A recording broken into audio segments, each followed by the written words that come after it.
Hello. Hey, How's it going? it's going good. Good. Happy Indigenous Peoples Day, Right, eh? Yeah. right? And today, as you know, we're going to be talking about the colonization of Canada. And then we're going to specifically also address both Saskatchewan and the Indigenous people of Saskatchewan. I'll tell you what, some of the stuff that I didn't know, I wanted to learn this too, by the way, so people know. I was super interested in. I didn't actually know it was going to end up being on Indigenous Peoples Day. How awesome! Right. Yeah. How great I guess the coincidence. Great Spirit works in There mysterious we ways. go. Yeah. But Yeah. to me in general, I know also to Cory, but for me particularly, and so I don't know why Cory has an interest in this. I do want him to explain it, but let me first just explain mine.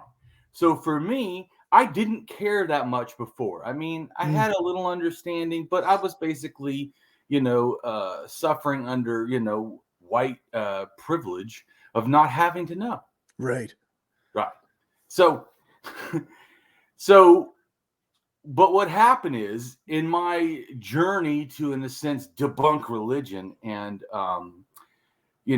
learn more about religion so that I could then fight against it, because I felt like, one of the reasons why what was important for me is, even though there are already people, because people would say, like, why is Damien needed? There's all kinds of famous atheists. Yeah, but not focusing on the kind of stuff that I think matters, that revolves all around atheism. Just like how we do shamanism and how it's been persecuted. Right. All kinds of stuff focus about religion and how it's done, persecution and all kinds of stuff. So I felt like that wasn't really being, to me at least, I don't feel addressed, or certainly not addressed from a leftist anarchist perspective that I have. So I felt like Yep. I needed That's to for learn. sure. Right. Right? I mean, even if you say there's famous atheists, this hell, I mean, even if they're pro-science and stuff, then you start talking about politics and, oh, well, that Yeah. doesn't always, there's not a consistency that seems to happen to Yeah. what I would like. So I've never tried to let what other people are doing in any way gauge what I think is right, because I just focus axiology. I focus on what is value, or try to. Right. And once again, I'm not saying I'm perfect. Guess what?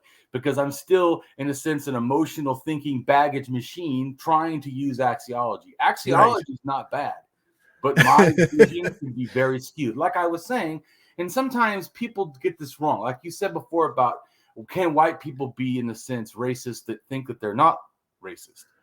Yes. Of Can course. even Yeah. anti-racists sometimes do things or say things that is racist? Yes. Yeah. You know why? Fucking ignorance is a big one. Yeah. That's right. It is. It's just cultural encapsulation. This is a thing that happens, like I was saying, just so people can grasp the point about white. The cultural encapsulation of being white means you only have to learn about white things. And what you don't get is white supremacy has made sure of this. Right. And still to this day fights to look at in the state I'm in. We're going to talk about Florida also, but in other shows. But just look at how the governor of Florida is trying to wipe anything that's talking about Black history and stuff, and or Indigenous people, or all kinds of stuff about Florida. Yeah, he wants to learn about Florida history that starts at white people. Yeah, and that's basically right. ends at white people, or And how about this? makes white people feel good and not Right, like yeah. they've done anything Or wrong. at least things that don't make white people feel bad. Yeah, that's right. Right. So, yeah, I don't, obviously, as an anarchist personality, yeah, that doesn't stop me from looking at it. Right. In fact, I generally look at it more if I think it does that. But anyway, so as I was learning religions, of course, and trying to learn, for me, if people watch this show know, I care about like the oldest stuff and the beginning of culture and language and all. That's why I know more than, like, say, random atheists. I know stuff about all kinds of languages all over the earth and all kinds of geography all over the earth. I used to know nothing. Stupid as hell. Didn't know shit about shit. Right. I mean, seriously, people don't realize I was freaking ignorant. I shouldn't even have graduated high school. That's how fucking ignorant, as far as learning stuff, that I had applied myself. But like I said, to be a better atheist, I started realizing, to me personally, a lot of the famous atheists, and I'm not saying all of them in every single way. So, but if it offends you, fuck you. How's that? No, I was gonna say, my opinion that they all have this almost straw man of religion. Let's just say that to Right. me. But because like, I'm against all religion. Well, that statement is lying. Because if I Right. mention a bunch of different things, that may no longer be that. Or all atheists do this. So, like I said, I felt like, well, then if I see differently, especially as an anarchist, I need to go further than they do. They do, to me, like they do like this little, which is still important. So I'm not saying it's not Right. needed, but it's lacking. They have this like fake, like straw man of religion in a sense. Only a few things fit in here. Judeo-Christian and a few other, and that's it, or whatever conception. And the conception is God is limited. Everything is limited. And so I wanted to learn more. Well, the more I learned, the more I realized about the plight of Indigenous. And that's also what brings me to this. Just as like I said, in other words, I didn't try to look for that per se. But you can't look at the history and religion and not find some serious bullshit that happened. For sure. Yeah, for sure.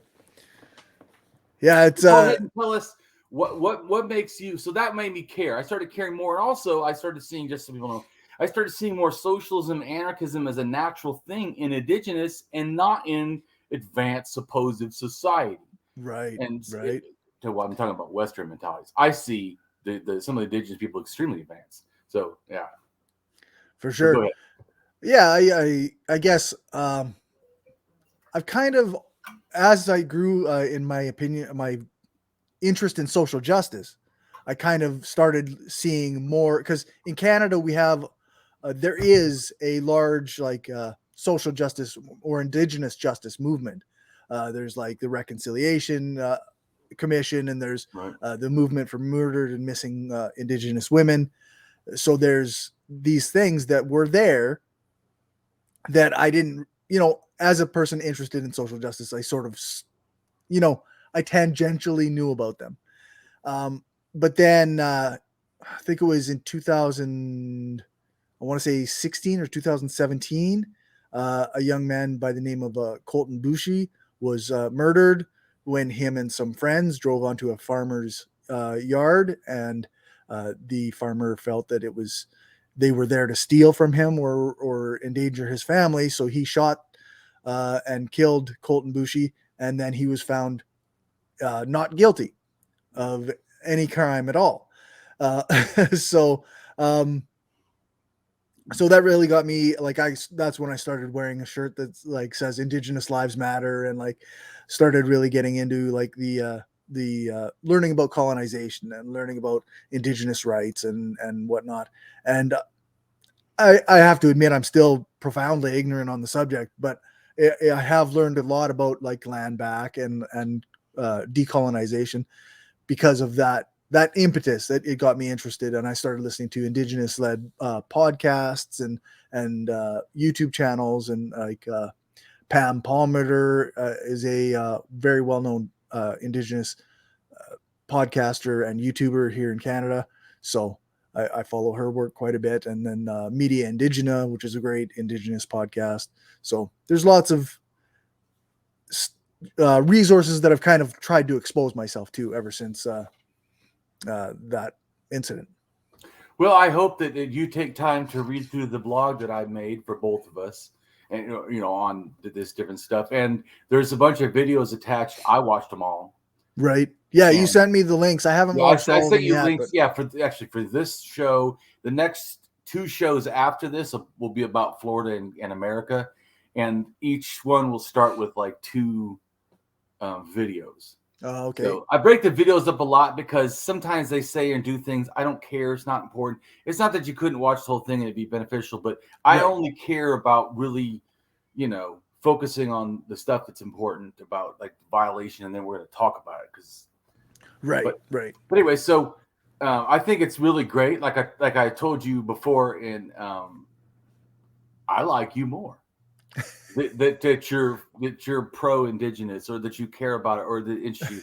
Like I told you before too, I really feel like anarchists should do this, especially ones living in America and Canada or whatever, or Russia. Yeah, should be addressing indigenous rights. So yeah, absolutely. Yeah, an anarchist movement. Any anarchist movement really should be like a pro-indigenous rights movement or a land back movement as well, because land back to indigenous people isn't the same as like capitalists hoarding land. Like the land back to the indigenous people means putting it in the hands of the proper caretakers and letting them help like make decisions on what happens with the land, rather than just like, they're not just, I know a lot of people are like, oh, what are they going to do with all us white folks? Well, they're not just going to kick you out. Although if they did, it would be, understandable from what was being done to them. What's been done to them is absolutely horrid, and we're going to learn about it. Yeah. I already did some. What I found was, to me, the most shocking. I guess I didn't know. I didn't really think about it or look into it that much. I thought wrongly that reservations were owned by the indigenous people that are in that reservation. I learned wrong. It's government land. Yeah. Like, what the fuck?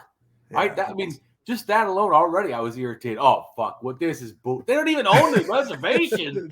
What the fuck? I mean, it just, but yeah, like you said before, I already know this, like, in my heart as an anarchist, but every time I see it, like you said, they won't do the right thing. You said America for sure will not do the right thing. That's why I agree with you. And that guy said, oh, I'm going to wait till they do the right thing. They never will do the right thing. They'll never do the right thing. So, I mean, or if they do, only because they've been forced to by society. Yeah. Which is why I do feel like anarchists should get involved. It's not that we have to directly get involved in the politics. Like I said to you, my opinion, that all these politicians, it's just fucking flies in a dog turd. We need to attack the crime of America or the crime of Canada.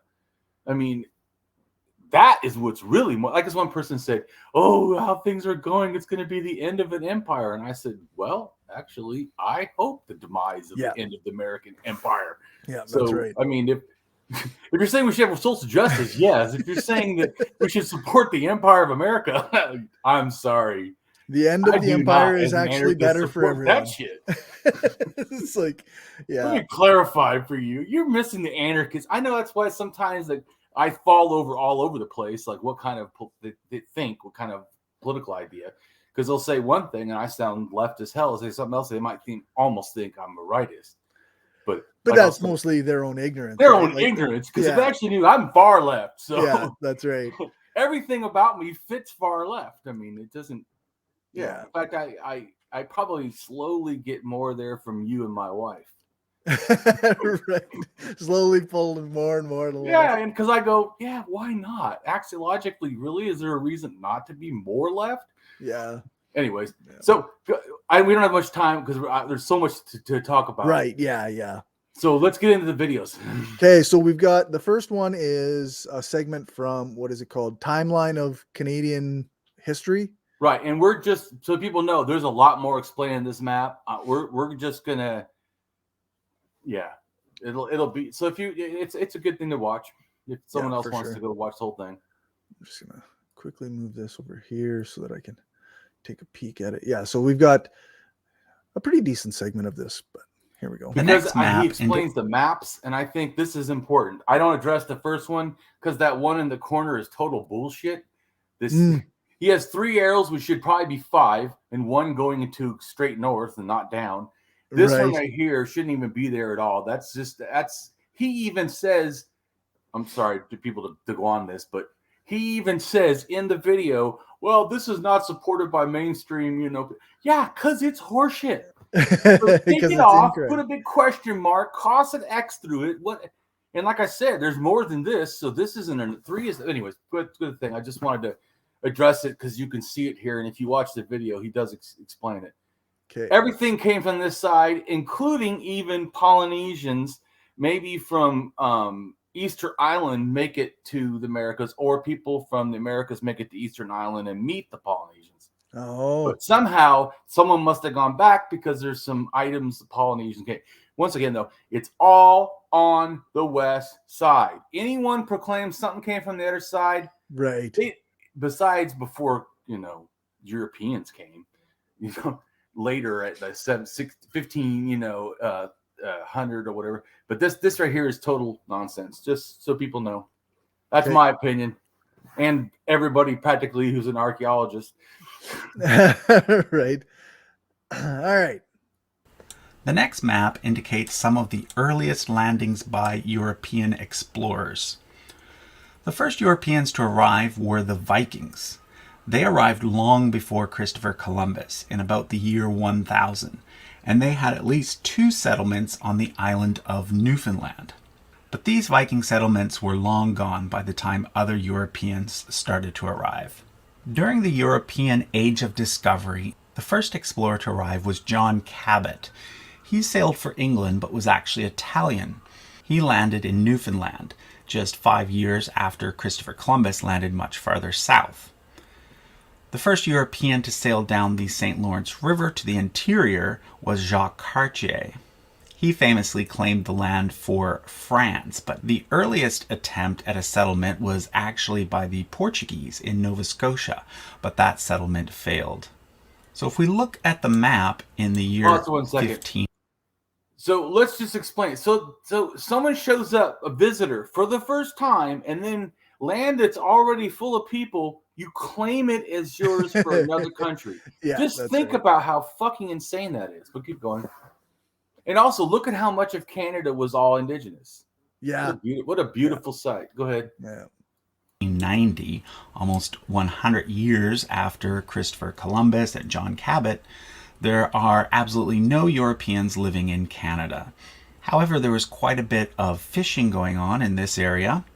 In fact, fishermen from the Basque region of Spain were known to have several seasonal fishing outposts in Newfoundland and also along the St. Lawrence River.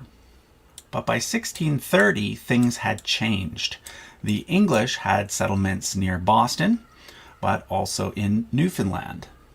The French established the city of Quebec and soon thereafter Montreal. They called this area New France. But they also established a settlement called Port Royal in what is now Nova Scotia. This area eventually became known as Acadia. So by 1670... So people know that the people from Arcadia are the same, or have a shared lineage, descent, I should say, or whatever I want to say it, with the people in Louisiana that call themselves Cajuns. Okay. Just so people know. Because remember, at one time, France could go from there all the way down to, in a sense, to Louisiana, and it all be at one point. You're going to see later. Right. French territory. Just so people like, what the? Yeah, that shit happens. Keep going. You had the French in what is now Canada, and the English mostly in what is now the United States. But European settlements were very much limited to the East Coast and the St. Lawrence River. The Iroquois, a confederacy of several Native American nations, were also a major power at this time, having greatly expanded their territory, much of which is off the map down here. If we zoom ahead to 1710, you'll notice several changes. England and Scotland have now united as the British, and they are starting to trade in these northern areas via this body of water, which is called Hudson's Bay, named after the same explorer that the Hudson River in New York is named after. The British called the area Rupert's Land, but it was mostly run by a company known as the Hudson's Bay Company, which interestingly still exists today, although today it mostly runs big box Nothing's stores. Interesting about it. It's like saying the Nazis. They still exist today, but now with people that are in varied countries of varied ethnics that all want to hate and kill people. Right. Yeah. Nothing is interesting about it. Like, we should say the Hudson's Bay Company, a fucking disgusting show of imperialism and colonizers, harm to the indigenous people, now is a nice or Yeah, seemingly, it's you know, a department store. department store.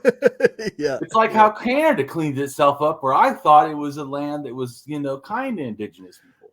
What? Yeah. But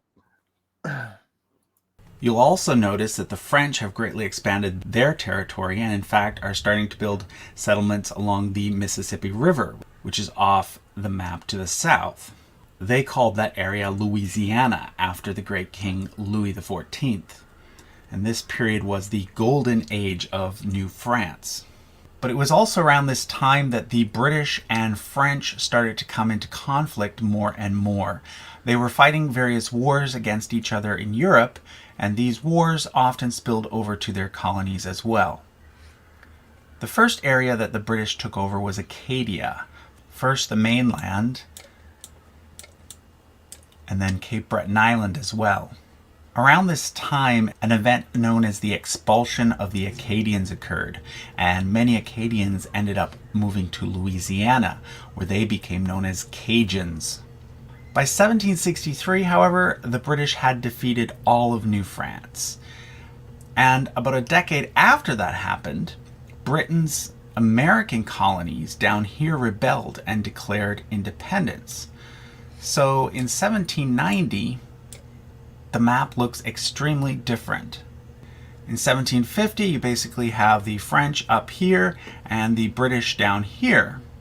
But in 1790, you have the British up here and the Americans down here.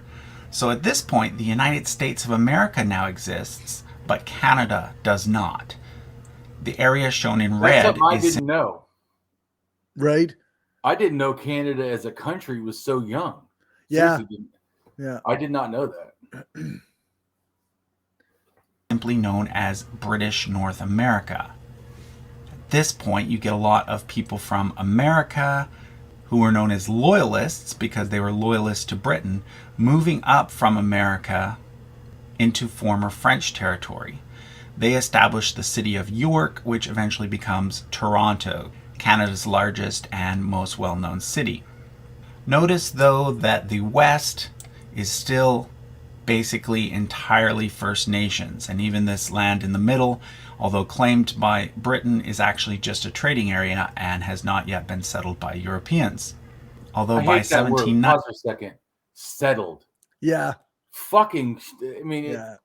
yeah. You mean, yeah, you just mean colonized. You just, Yeah. like, you mean just stolen or whatever. Or filled up conquered, with you know, Europeans. Yeah. Settled. It sounds like, you know, everything was uncivilized and we settled it and made it civilized. Yeah. Bullshit. Go ahead. More and more trade is taking place, and European explorers are starting to arrive via the Pacific Ocean as well. Let's zoom ahead to 1830. The area previously known as Quebec has now been divided into Upper Canada and Lower Canada. Upper because it's upriver, even though it's actually below Lower Canada. At this point, there's a large migration of people from Britain into Upper Canada, and therefore you get this area being primarily English-speaking, whereas the older settlements in Lower Canada are still primarily French-speaking. This division still exists to this day. Upper Canada became Ontario, and Lower Canada became Quebec. The colonies in what used to be Acadia have also been divided into several different provinces, and Newfoundland has come to include Labrador as well. Out west, there's a new territory here known as the Northwestern Territory, and there's also the Columbia District, which is claimed jointly by both Britain and America. And Russia, finally, is in America colonizing. Right, up in the... I don't even think he mentions it, but yeah, I want to make sure we mention it because we did a whole video about how Russia colonized. Yeah, that's right. And how people don't address that, and it's just, I find that repugnant. Yeah, for sure. The Europeans are starting to settle on the prairies in an area known as Assiniboia, or the Red River Colony. This is where the Aboriginal group known as the Métis came to exist. The Métis trace their ancestry to First Nations people who intermarried with Europeans, both French and English. during this time and even earlier. Okay, so now we're at the point when the country called Canada was born.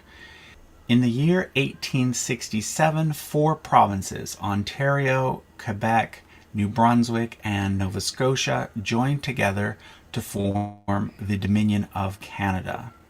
In 1870, they were joined by a 5th province, Manitoba, which was originally much smaller than it is today.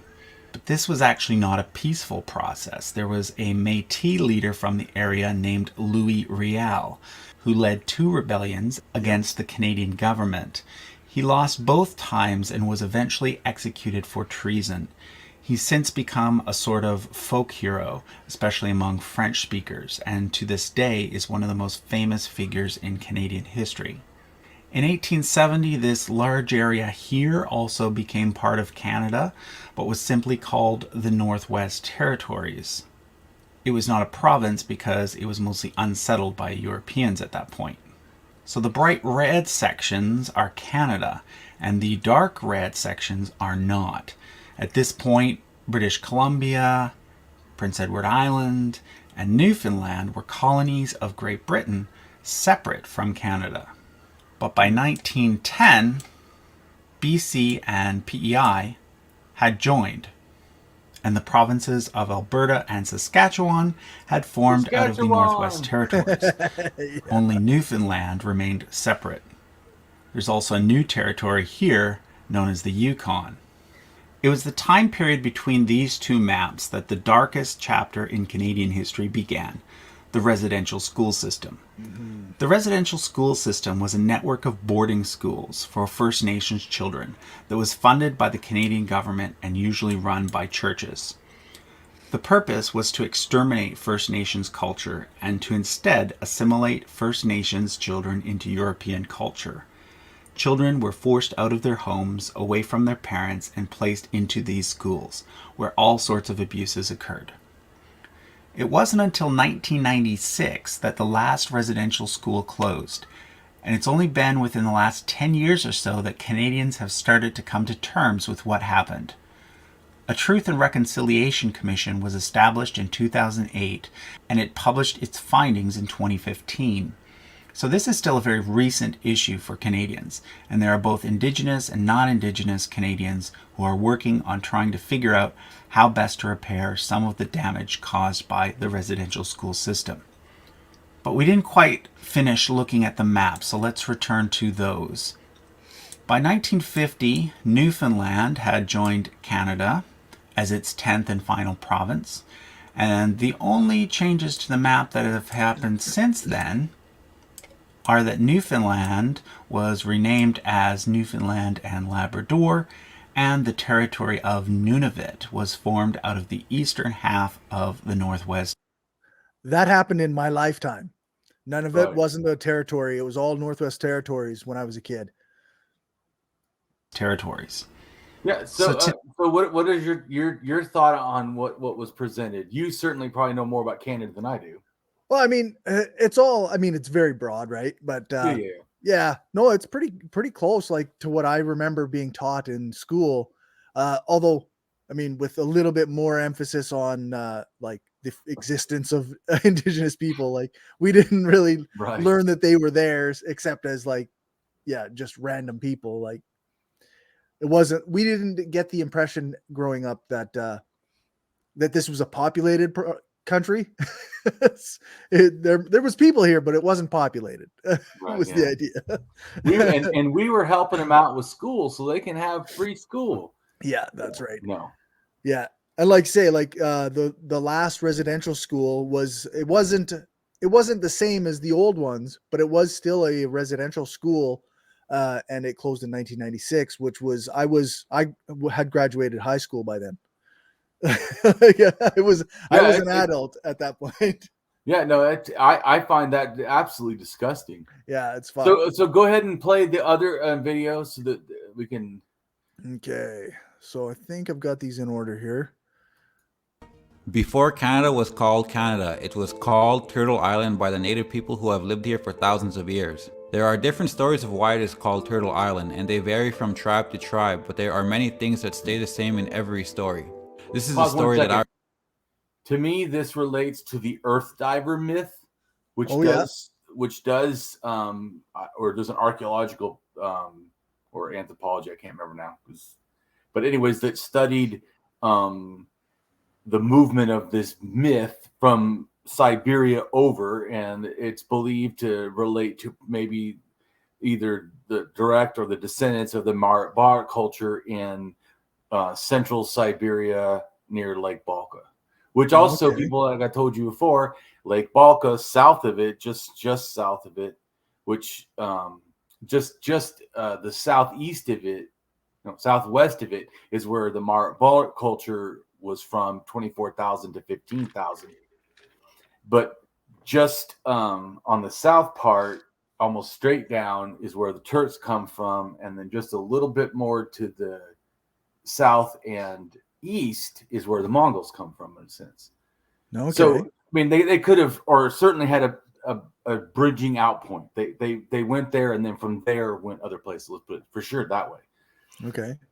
But so just so people can grasp that. Also, this is why they say some people in the Americas have the same DNA, say, as Genghis Khan, or right. It doesn't actually mean Genghis Khan went there. When you start to grasp the air, almost the circle area around Lake Balka went to the Americas in a very large way, maybe even multiple waves of it.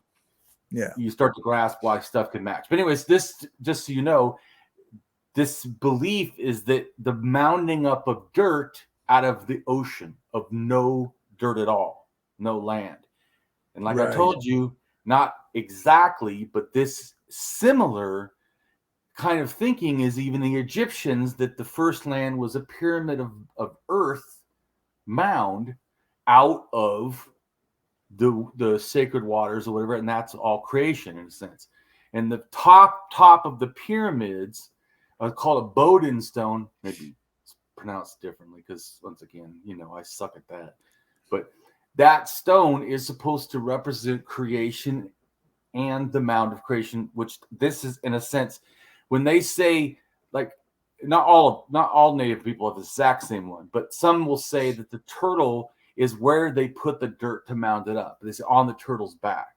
I don't know if you've heard this, but it's actually all connected in a sense, in a loose way. A lot of these even Indo-European has this versions and stuff. And so I was just trying to show you that, to me, what I already told you, and another thing too, is they know the mound structures in the Americas seem to have some kind of relationship with water.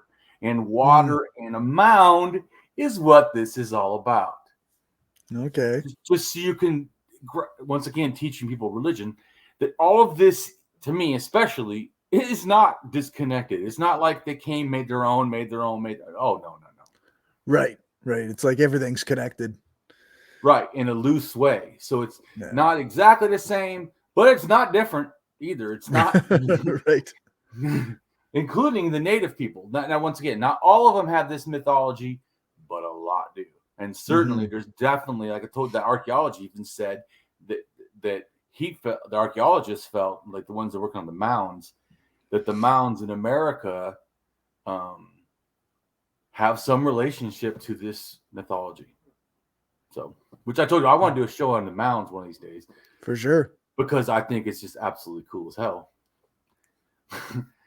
Especially because I know, like, a lot of stuff that relates to it, so I think it makes it even more interesting. Right. Just the sites themselves. But go ahead and keep playing. Okay. I remember. Before there was any land, there was a native legend named Wisakichak, who after a great flood which covered the earth headed out in a canoe with the animals to recreate the earth. He forgot to take a piece of dirt with him, so he asked the animals to dive into the ocean and go to the bottom to bring up a piece of dirt. He asked the beaver first to swim to the bottom of the ocean, but when the beaver came back up, he was so exhausted and he didn't have any dirt. Next, he asked the otter, but the same thing happened to the otter as the beaver. Then the muskrat volunteered to try get a piece of earth at the bottom of the ocean. The muskrat was down in the water so long that Wissagichak and the other animals thought he would not survive, and when they pulled him back to the surface he was dead, but he did have a small piece of earth clutched into his small paws. The muskrat sacrificed himself for a piece of earth so that earth could start again. Then the turtle came forward and offered to bear the weight of the piece of earth on its back so that it could grow. Suddenly the wind blew from all 4 directions, and a piece of earth grew on the turtle's back until it became a huge island that today we call North America. Turtle Island was home to indigenous people for thousands of years. Before the Europeans arrived, we were living on the land which met all of our needs for resources and spiritual practices. There were 6 main geographical areas in Turtle Island. Woodland First Nations, who lived in dense burial forest in the eastern part of the country. Iroquois First Nations, who inhabited the southernmost area, a fertile land suitable for planting corn, beans, and squash. Plains First Nations, who lived on the grasslands of the prairies. Plateau First Nations, whose geography ranged from semi-desert conditions in the south to high mountains and dense forest in the north. Pacific Coast First Nations, who had access to abundant salmon and shellfish and the gigantic red cedar for building huge houses. And the First Nations of the Mackenzie and Yukon River basins, whose harsh environment consisted of dark forests, barren lands, and swampy terrain known as muskeg. In 1610, the first Europe settler arrived on Turtle Island, and then they just kept coming. The natives welcomed the settlers and taught them their ways, how to fish, how to hunt, how to survive in the near land. It was looking all good until the natives realized the Europeans didn't want to share the land. They just wanted it.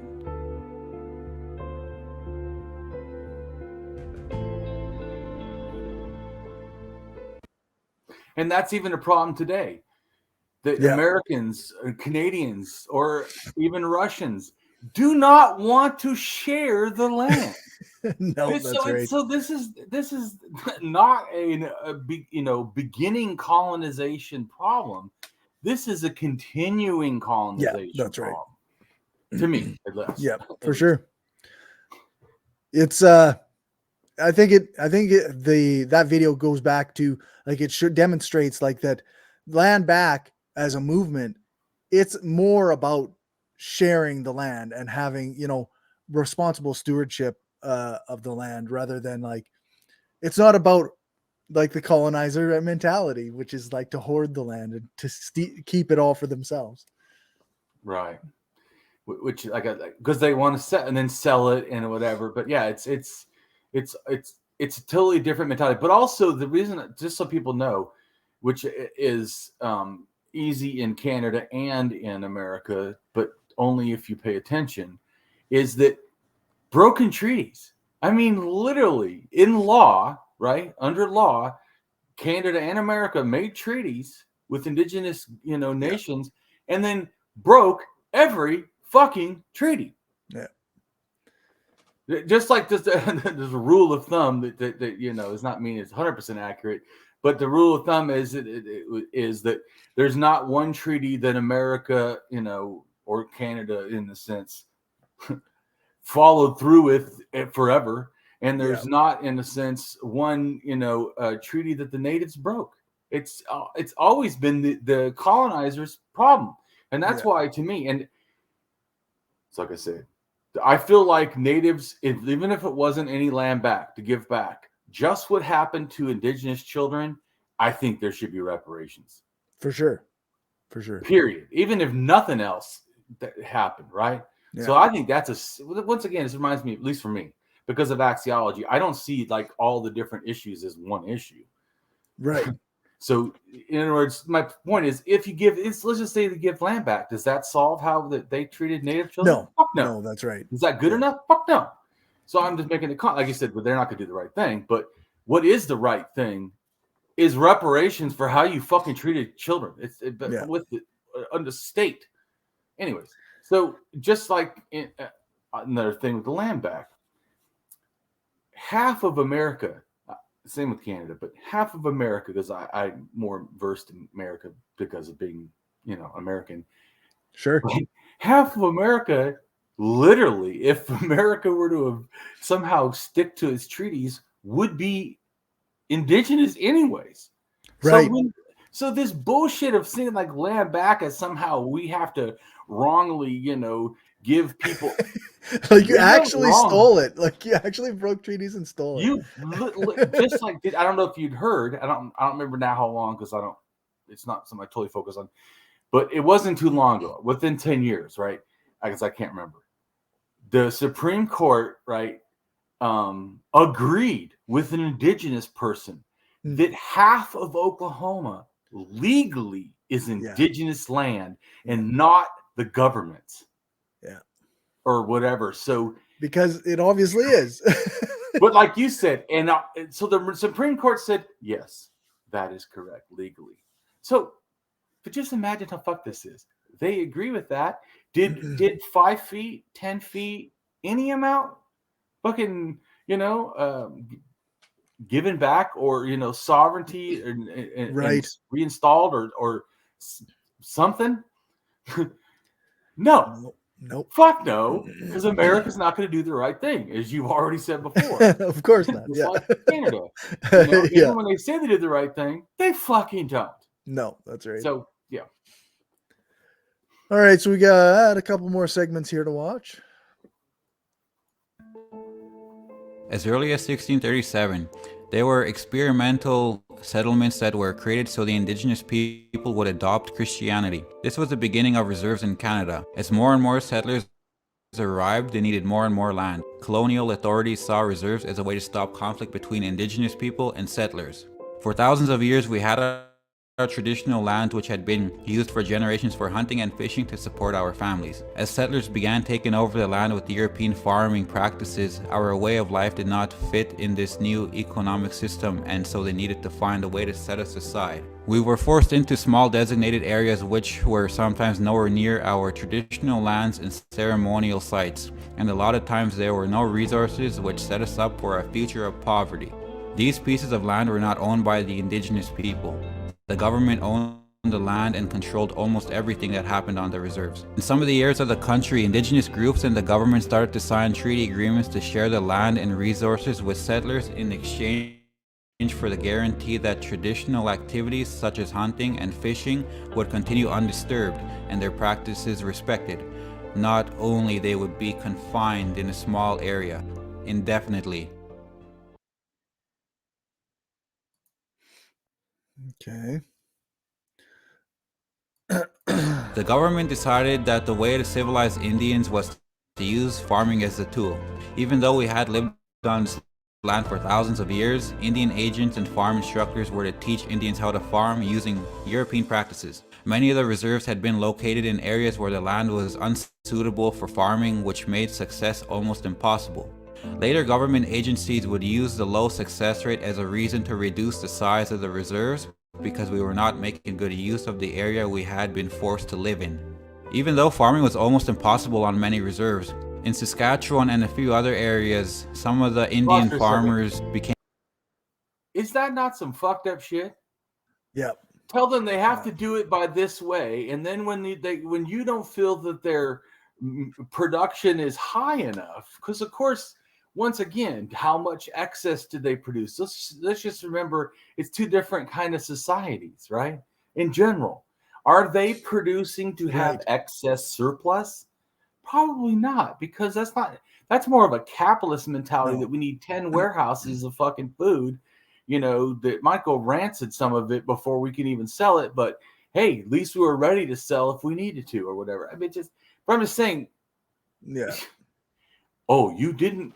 The very idea that like, we're going to reduce your reserve size. Yeah. Yeah, that's what I'm saying. We're going to reduce the reserve size because, totally fucked.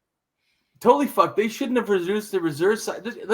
Let's just say, even if it was a good country, what a joke. But even if Canada was a good country, just imagine the good country response. It would be an easy one.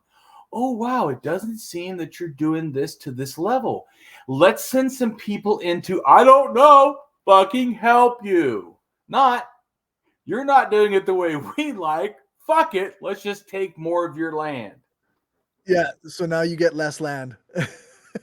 Yeah. But you get what I'm saying? It would have been easy just to go for the first thought to be, oh, then we can help you. Not, let's take your land. again. Yeah.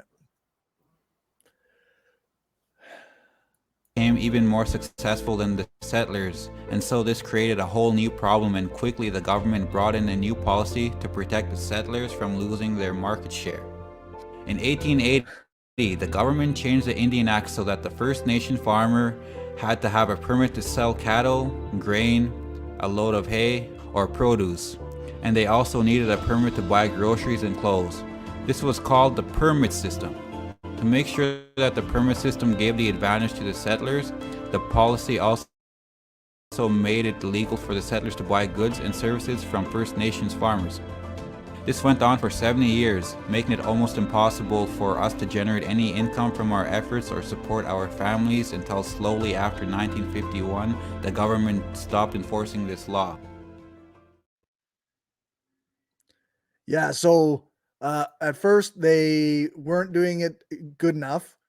They weren't farming good enough, so then they reduced the size of the reserves. Then they started farming too good, so they had to change it to a permit system. Oh, you're muted. Oh, but only in Saskatchewan. It's your Right. province that actually. So everywhere else, they weren't doing as well trying to farm. But Saskatchewan was doing better than the white people, and the white people So they had had to to address change it. that by stopping them. Yeah. We can't Yeah, but- have an unfair advantage to the people that are doing better. Right. Well, yeah. Well, no, I don't even feel it's. How is it an unfair advantage? You taught them, and Well, they did that's it just better. it. That's not unfair. That's like saying someone who wins something, with contest, like say like a race or something. They're all running, and one person Right. wins. That somehow they had an advantage because they made it first. Like what? Fucking Yeah. no. So the Indigenous just happened to do well. And it may also be because the land of Saskatchewan is favorable to such practices.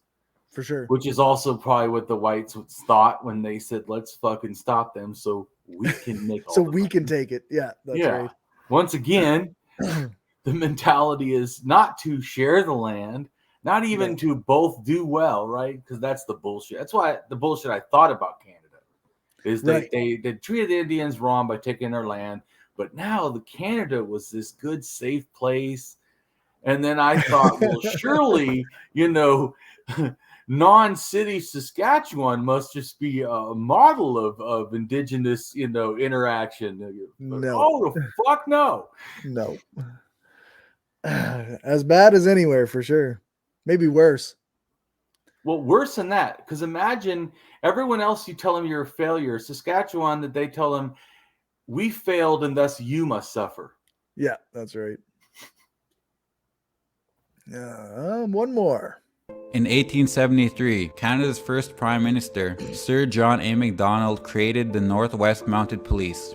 He got the idea from a police force the British had created to keep the Irish under control. There was no coast-to-coast railway yet, and Canada had just purchased Western Canada from the Hudson's Bay Company, and the Prime Minister decided this police force would control the Indigenous people already living on the land.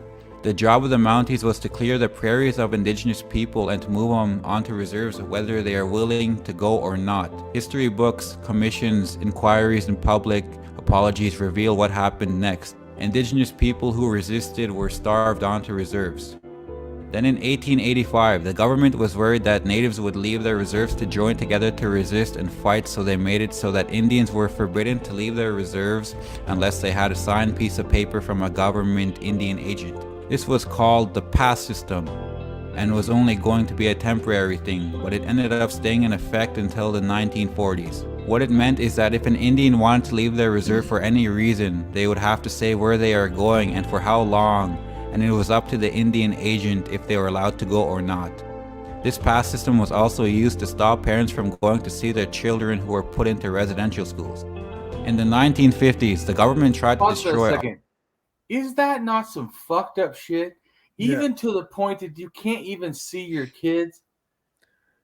Yeah, I mean, he may go into it, but that's like the whole residential school was like Sir John A. Macdonald is famous for saying like kill the Indian to save the child, meaning like that they would train them to be white, like Europeans essentially, right? Like, so then the inability for their parents to come visit them kept them away from that culture and forced them into assimilation.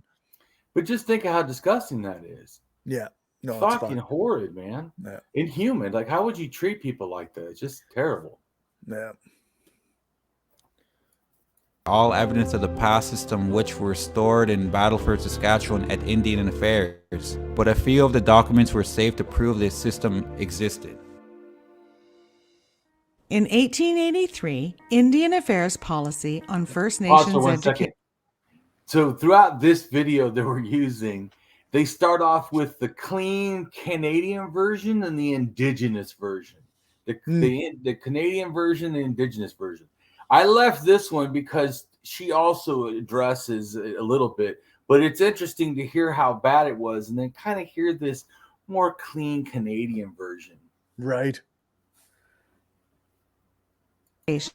Focused on residential schools as a primary vehicle for civilization and assimilation. Through these schools, First Nations children were to be educated in the same manner and on the same subjects as Canadian children. Pause for a reading. Second. They want to feel so proud about that. Right.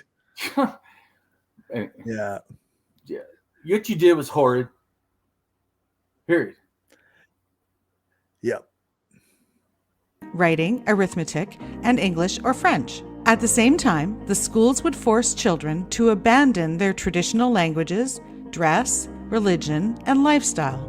To accomplish these goals, a vast network of 132 residential schools was established across Canada by the Catholic, United, Anglican, and Presbyterian churches in partnership with the federal government. More than 150,000 Aboriginal children attended residential schools between 1857 and 1996. In around 1883, the federal government formalized the residential school system. This system had actually been around since the mid-1600s when church-run schools, specifically for Indigenous children, were built in eastern Canada. But when they wanted to focus on the expansion of Canada, the government stepped up its plans to get rid of the Indian problem and help settlers claim land occupied by the Indigenous people, so they decided to fund and expand the schools. It was decided that this was the best way to get rid of the Indian question altogether.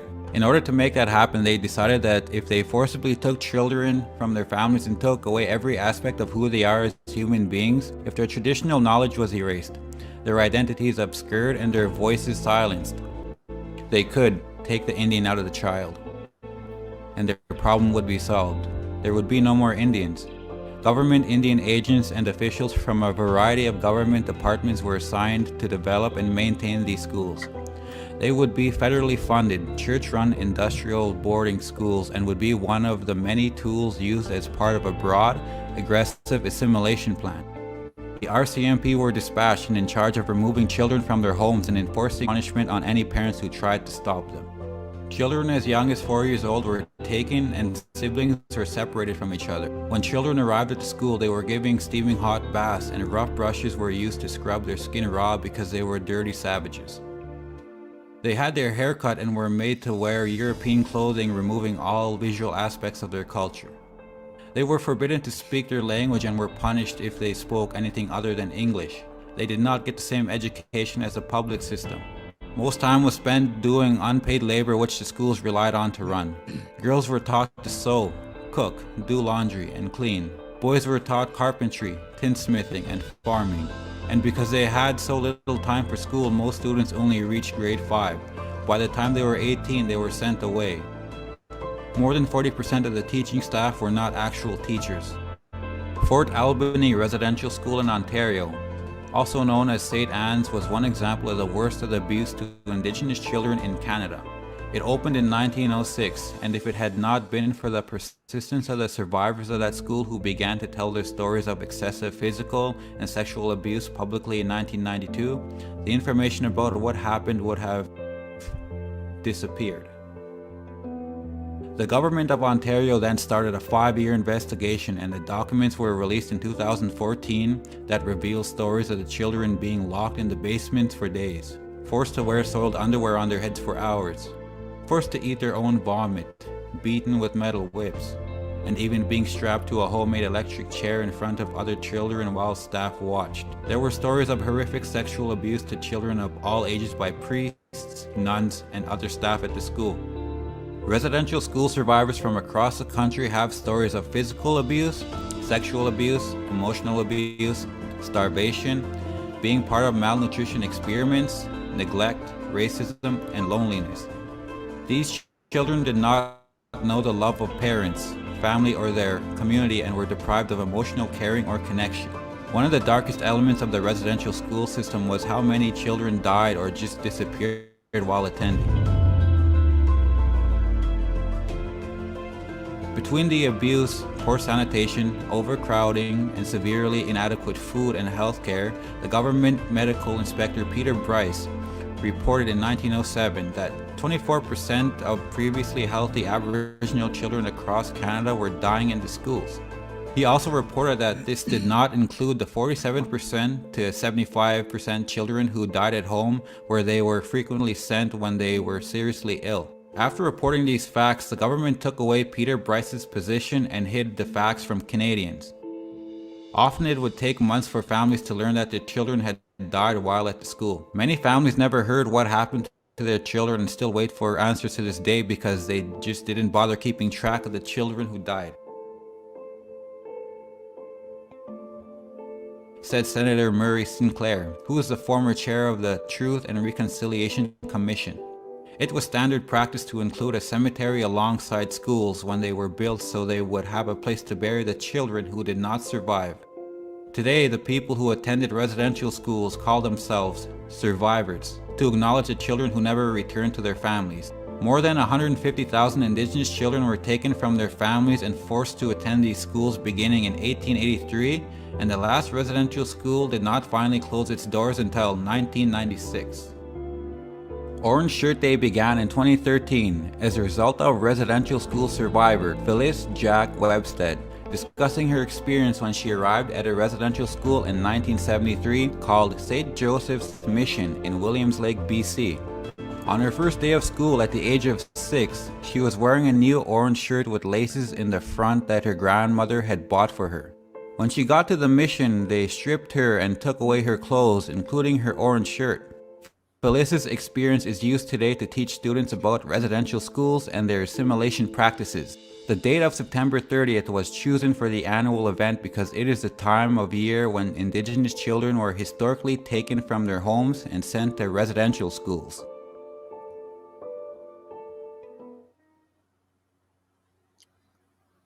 So if you're not crying already.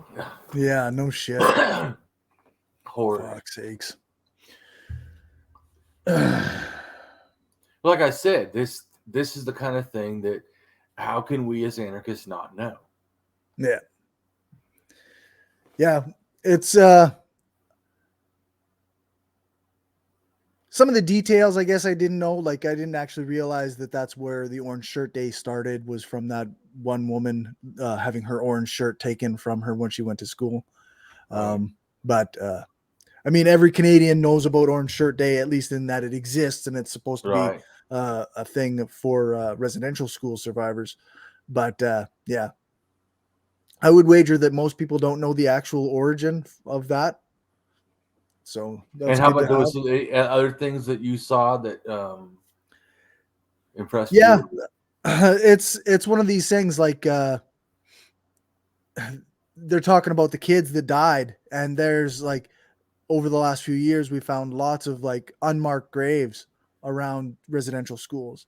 Like they knew apparently of these cemeteries, but the graves were unmarked, and there's hundreds, sometimes thousands of kids in these unmarked graves that yeah, it's disgusting. It's heartbreaking.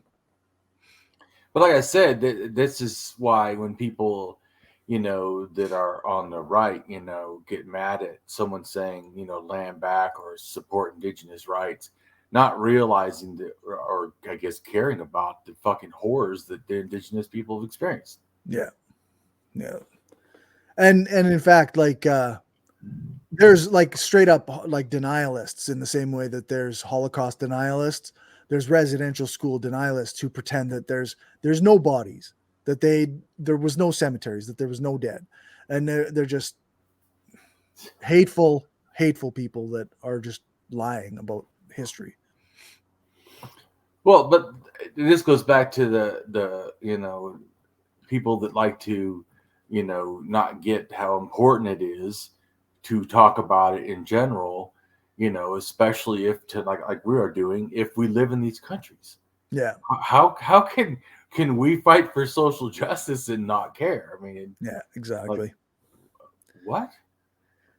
Because I always say that if the only rights you fight for are your own, then you do not understand the value of rights. Exactly. Yeah, exactly. It is our solidarity with every one of these rights holders that actually helps ensure the rights for everyone. Yep, that's right. Yeah, and like my values dictate that I have to place people who have been harmed ahead of myself in this sense, right? Like I may be harmed by capitalism, or I may be harmed by exploitation in various ways, but I still experience a lot of privilege, and I was never subjected to a residential school, or I didn't have a parent who was subjected to a residential school, and I didn't experience that generational trauma that comes from that. So it's vital that we talk about this stuff. I totally agree. So on to the reading more about the stuff. Yeah. Okay, so this is from your blog post titled "Anarchists Cory Johnston in Saskatchewan and Damien Marie AtHope in Florida seek to learn more about the Indigenous peoples of the Americas, First Nations / Native Americans, where they both live." So I tried looking up the pronunciation for some of these.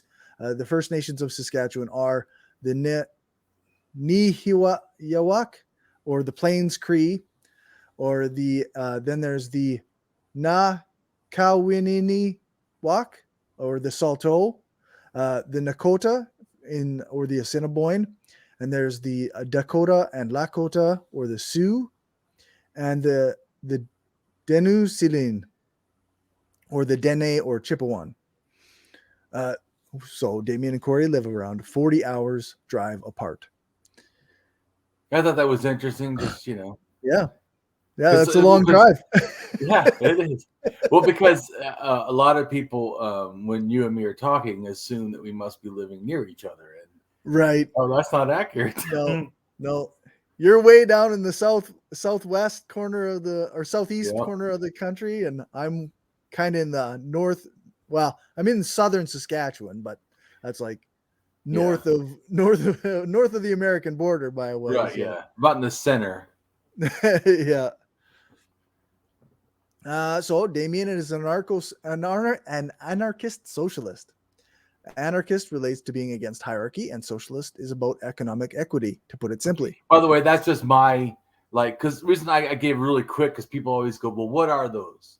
So I just did it really quick. It doesn't mean my point is, it doesn't mean it's inclusive to everything. For sure. It was just actually, like a quick response I gave to someone who said, well, what are those things? And I go, oh, that's what it is to me. Yeah, no, that there's nothing wrong with that definition. Right on. No rulers and no masters. No one really owns the earth, and all humanity is one family. No borders and no nations, just people supporting others in solidarity as an equal humanity. Not the full explanation, just my own highlights for a quick reference. We rise by helping each other, and Damien welcomes all good humans. Right. This goes on to something else that someone said to me. Someone said that they're a Marxist Leninist, I think, And he says that he doesn't mind working with anarchists because he knows that we're true leftists, which I thought, see, someone who gets it. Finally. Anyways. Yeah. So I said, yeah, I welcome all leftists. And then I said, well, I actually welcome everyone who's not probably far rightist or whatever. Right. Yeah. I draw the line there. Well, you got to draw the line somewhere. Fuck that. Yeah, some people right. I draw it even closer. I don't even let it go that far. But the reason, like I said, the reason people sometimes don't get it is not that I want those particular people as followers. My goal is I like to do activism. I used to do direct activism like my way of life for 15 years. But now I don't do that. But I still... It's just who I am. Want to do kind of direct activism. And so actually allowing people to feel comfortable to be around me also means that people get comfortable with the way I think. And then what happens is when I say stuff that makes sense and it happens to go against their political thinking, they might actually choose what makes sense and not some political campism. That's right. Which is... So, and this does not mean, this is what people grasp too, because sometimes people get extreme ideas. This does not mean that Damien likes dealing with capitalists. It's just that I know someone needs to, in a sense, help them to hopefully not be capitalists. Yeah. Yeah, that's right. Because obviously they are capitalists now, and the system is going to enforce that. So my goal is to help them think past the indoctrination, like religion too, indoctrination of capitalism. Yeah. So, anyways, just to go to my point of why I always say I welcome all good humans. That's why it's real easy, because I don't see far right as good humans. Sorry, fuck you. Right, like when you say certain things and do certain things, you become a literal piece of shit. Yeah, that's right. And at that point, I do not have a problem not liking you at all. Yeah, that's right.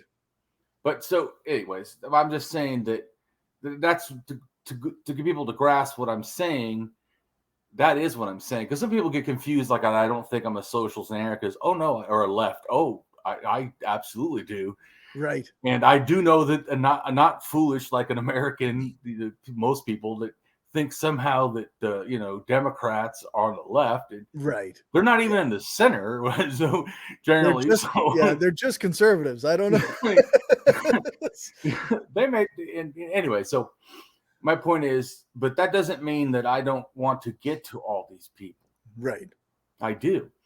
Because once again, I think that what we're, in a sense, you and me, is not personal opinion, but just in general, like the left or anarchist, socialist, the majority, because of course there are all these extremes, but the majority, there is a humongous ethics and values thing, which I say, I actually didn't get to anarchism because of anarchism or some political thing, but really values, and then I couldn't see any other values. This is what makes sense. Yeah, that's right. So yeah. I also think that's important, because I didn't do it that way. I can help other people not see it limited to politics, right? So it's really an ethical issue. Once you grasp that, who cares if they didn't even have a word called politics? Right. Yeah. Exactly. This is what's fucking right. And so that's also why, like I said, I started caring about Indigenous, because I realized, holy fuck, this is what's right. Yeah. Cory didn't have to go, well, this is really what anarchists do, Damien. And I'm like, well, I didn't know that, but I just fucking felt a goddamn deserving, a need to do it. Yeah, that's right. Yeah. Me and on the Red Reviews stuff with Justin, we've been doing a lot of discussion on humanism and like the intersection of leftist theory with humanism, and I think that's like we've talked a lot about that too, where like values is where it comes from. We believe in liberation, we believe in freedom, we believe in like people being, treated equally and getting what they need to live, and like we believe in all these things that are fundamental to humanity, and that's what leads us to the political theories that we adopt as our right. But as you're saying, the political theory in an anarchist context, to me, really, for me at least, how I see it, for me is not that the politics came first and then the result was anarchism. Right. Yeah. It was anarchism, and then we make it a political theory. Right. Yeah. It's just here's what we're gonna call this set of ideals of what we've already decided. Yeah. We're just gonna give it labels. Yeah, for because sure. because in a sense, that's why, like you said, if we don't tell people what an anarchist is, and we just say, well, people should own themselves, they should have human rights, when everybody should have the right to health and well-being. Or I can say I'm an anarchist. Yeah. You know what I'm saying? Yeah, it just it doesn't become so, like, I feel like, like people are like, oh, I don't want to be politically correct. So you want to be bigoted. Yeah. So you want to say shitty things and hurt people. That's like, I don't use the word woke. You don't like hear me talk about it almost ever. And I used to have, I wouldn't say a negative view, but I felt like I didn't want to be associated with it because it wasn't what I was doing, in a sense. Mm-hmm. Or like some reason I was doing it, like to get, say, street credit or something. Right. My goal is, look at all this horror. How can I stay silent? Yeah. And so but all of a sudden I had to be involved in this discussion, not because I wanted to even use the word when I realized I needed to. It's that the right made it an anti-woke issue. Yeah. And then they labeled everything that is an anarchist I practically believe in, and I realized I have to be involved. Yeah. They just label everything that's like good as woke, and then you're like, oh, I guess I'm fucking woke then. Well, that's what I finally came to the conclusion is that, okay, if that's what you're going to say, like all the humanity and the good stuff, and that people shouldn't starve, and how children should learn, and Indigenous should have rights. I mean, this shit that seems like this is even a talking point. I mean, it's just like, this is ethical. I'm not going to listen to any discussions otherwise. I'm not even going to debate it because there's nothing to fuck debate. This is what's ethical. It's like it's like saying, what is the ethics of raping a fucking their there isn't. I won't fucking have a discussion about it either. Yeah, that's right. There's no discussion to be had. Like there's some, I was seeing on Twitter there the other day, there was some like academic some people using academic sounding language to try and justify adding pedophile to the LGBTQ spectrum. And there's no actual debate there. Like, they have to just be as dishonest as possible They are dishonest. Because you can't actually justify that. It's not an ethical position. Okay, but here's an ethical position. If you are a pedophile, let me explain this real quick for people. So there's child molester, which is a behavior. You molested a child. That is not talking about your sexuality or even that you like children sexually. It's just anyone can be a predator, because here's the thing that the people need to grasp back, which is I'm missing them. Rape isn't really a form of sex. It's a form of violence. Okay? Yeah, that's right. So raping a child is an extreme form of violence. You understand this? So it doesn't have to be. We're going just. I'm just addressing so people can see the difference. They label everything one thing, and they're not grasping. So anyone with any sexual preference, maybe even they hate sex with children, they may be doing it not for sex. They're doing it for violence, for domination. Just like a lot of men get raped, say, in war, not because all these guys are homosexual and want to rape people like fucking the conservatives think. No, it's because conservative men want to make another man feel the most shamed, the most violated, and the most conquered, and so they rape them. That's more accurate than saying gay people like the chance they can get to go rape people. That's not accurate. So I'm just saying that there's one category is the behavior, child molestation, right? Or sexual abuse of a child.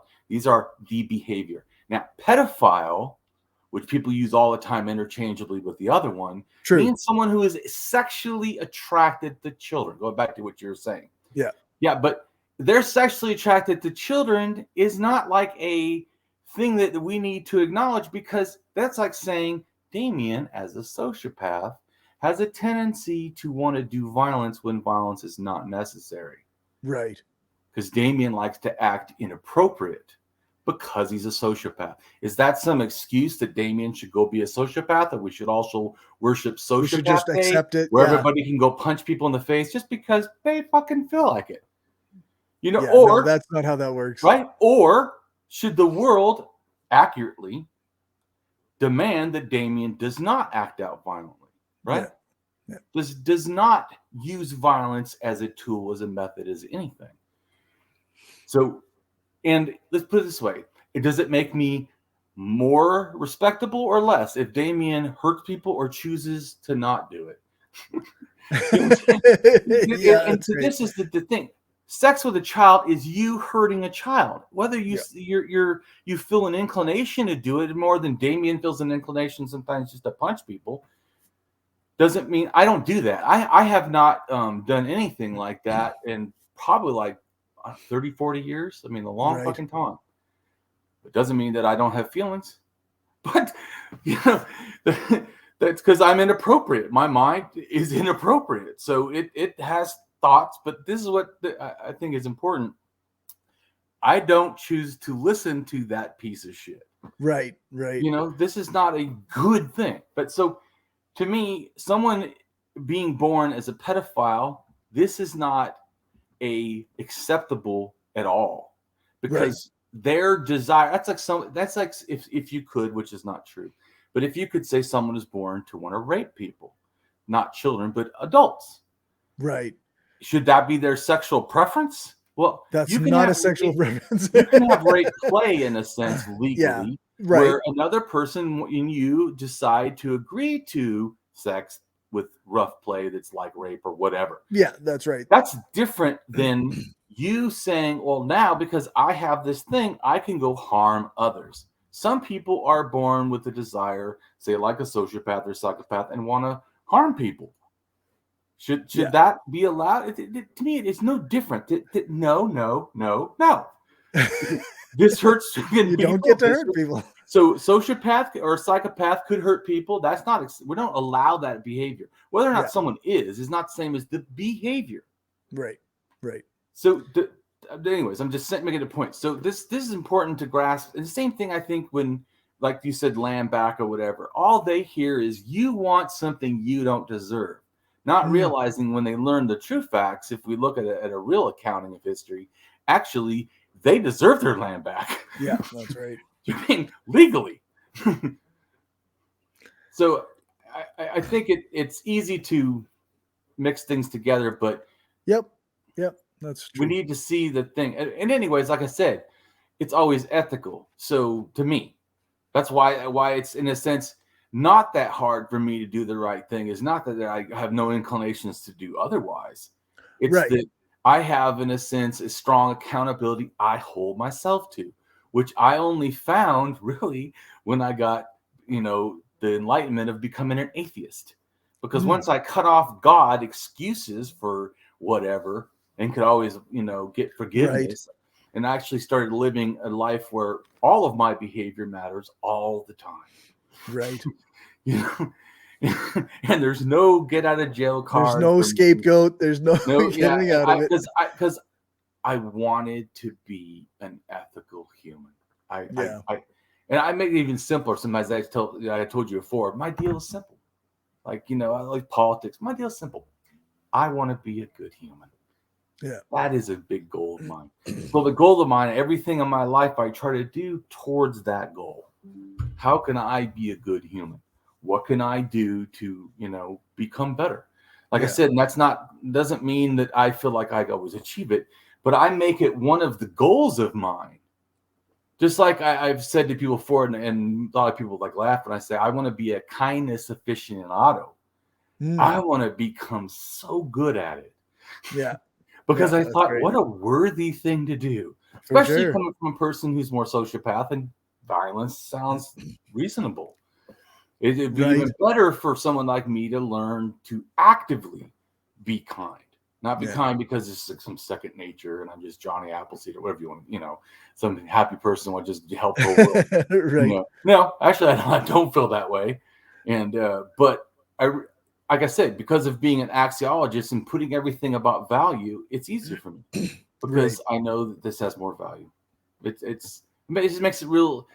I guess it's less cloudy for me. It's like a scale. If you put, being a selfish dickhead, or being a person who cares and is kind and helps the world, you're like, this is way outweighs. Yeah, it's really odd that we have so many people who will choose being a selfish dickhead so often. Yeah. Like it's so strange. It's disgusting. They don't realize they are harming their character. They are living as a person without honor. Yeah. Because if you're a person with honor, you're a good human. Ones that are not have chosen otherwise. Yeah. So, and we're learning a lot about those kind of people. Let's read some more. Yeah. Okay. We've got colonization versus colonialism. When attempting to understand controversial issues, whether historical or contemporary, one must not get tripped up by the lingo. In this age of political correctness and sensitivity, the terminology will keep changing, but that does not detract from what has already transpired or is currently ongoing. The purpose of defining terminology is so that everyone is starting from the same foundational base. Although the words colonization and colonialism are similar, the definitions show slight differences in meaning. According to the Oxford Dictionary, colonization is the action or process of settling among and establishing control over the indigenous people of an area. And colonialism is the policy or practice of acquiring full or partial political control over another country, occupying it with settlers and exploiting it economically. Colonialism is broader in that it refers to entire countries rather than an area, and adding the economic exploitation factor.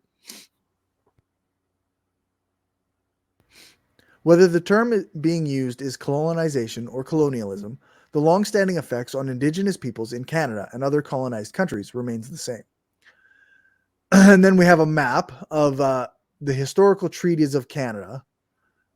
Right, which I'm going to show to people in the video. Cool. So in Canada, up until 1975, most of British Columbia, Quebec, Yukon, and Nunavut were unceded territory.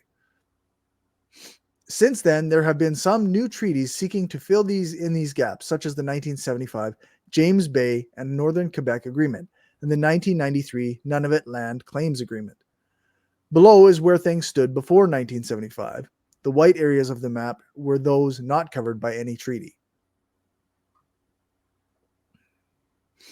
Like so much of BC. Right. It's unceded territory. Yeah. And going back to the thing, that's where legitimately the land back issue absolutely applies more than people like to admit. That's what I'm trying to say. They think, it's just some extreme thing. Yeah, it's so extreme. Let's hold you to, I don't know, law and order. They literally didn't give that up. They didn't sign it away in any way. No. Yeah. What we mean when we say Indigenous land is unceded. To be more precise, the Maritimes, nearly all of British Columbia, and a large swath of eastern Ontario and Quebec, which includes Ottawa, sit on territories that were never signed away by the Indigenous people who inhabited them before Europeans settled in North America. In other words, this land was stolen. It's worth noting that territories covered by treaties also weren't necessarily ceded in many cases. The intent of the agreements was the sharing of the territory, not the relinquishing of rights. The environmental. Also, just think that it doesn't mean that because even one part of or one tribe says okay, even if they did, that all the other tribes are then obligated to follow that treaty. Yeah, it's the idea, like, because it's not a one group, right? Like, it's many groups, right? So it's very, very kind of backwards to just lump them all together and like say, oh well, they're this all guy separate signed, nations or whatever. Yeah. So yeah, I agree. That's why you in Canada call them First Nations, right? Because they're nations or Indigenous peoples instead of people, right? The environmental context of settler colonialism in Canada. In the wake of the Idle No More movement, the Truth and Reconciliation Commission, Indigenous-led critiques of Canada, 150, and most recently efforts by multiple First Nations to locate burial sites at former residential schools, to name just 4 catalysts, historians have increasingly sought to situate and interrogate Canada as a settler colonial nation. Environmental historians have much to contribute to this work. In Canada, as elsewhere, settler colonizers sought in part to dispossess Indigenous peoples of their traditional territories through slow and fast forms of violence and to remake these lands in the image of those they had left behind. As Shiri Pasternak and Hayden King note, the theft of Indigenous lands and waters and their development by governments and corporations are foundational components of Canada's political and economic landscapes in the past and the present. Yet settler colonialism, sensu stricto, has not always been the dominant form of colonialism in what is presently Canada, as measured either in terms of space or time. Liza Piper and John Sandlos observe that the successful creation of what Alfred Crosby called Neo-Europes was very much the exception rather than the rule. These agricultural Arcadias were limited to relatively discrete temperate areas such as the Southern Prairies, Southern Ontario, the St. Lawrence Valley, and Prince Edward Island.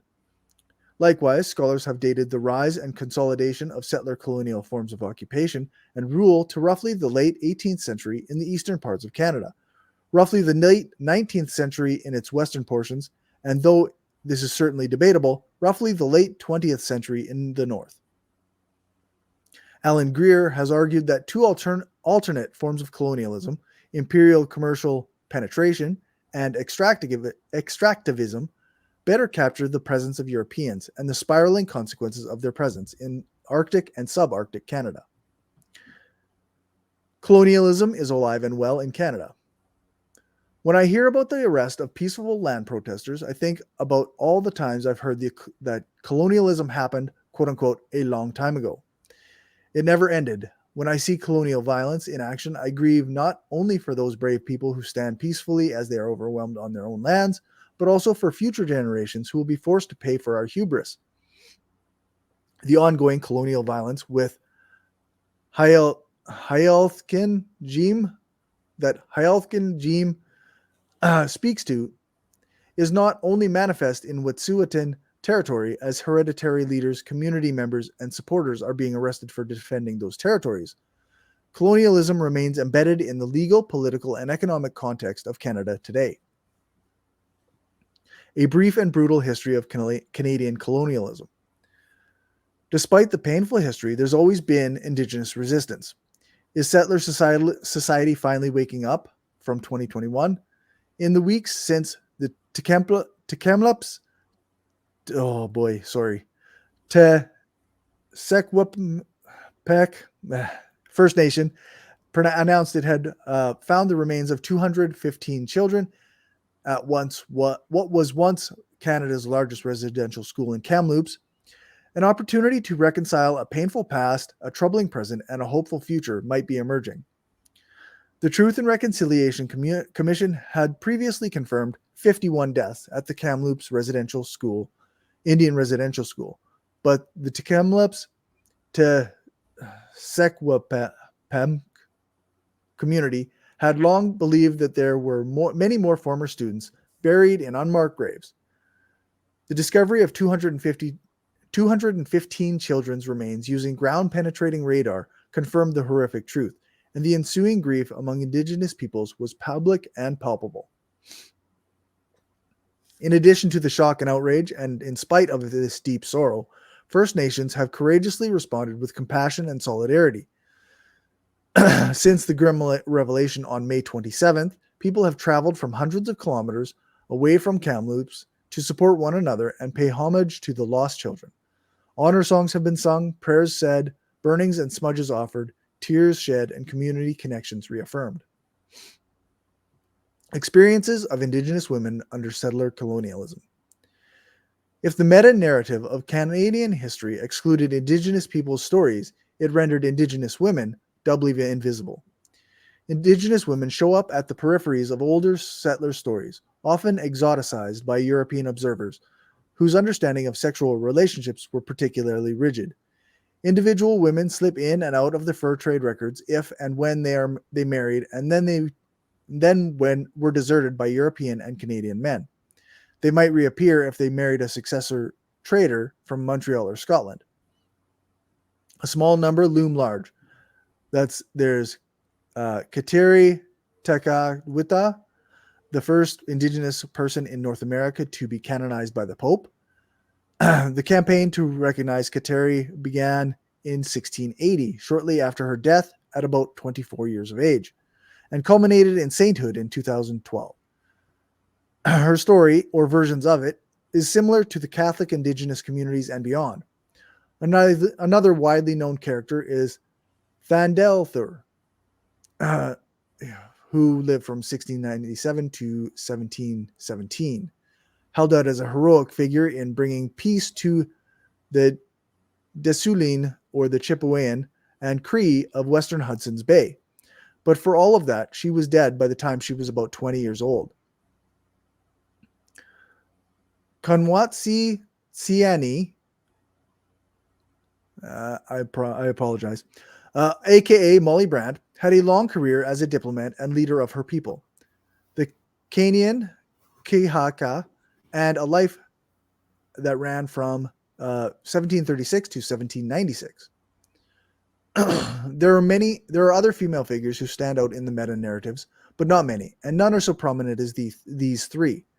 By the time the Dominion of Canada had taken over responsibility for colonial relations with Indigenous people, Victorian society has ceased to see women as participants in political life.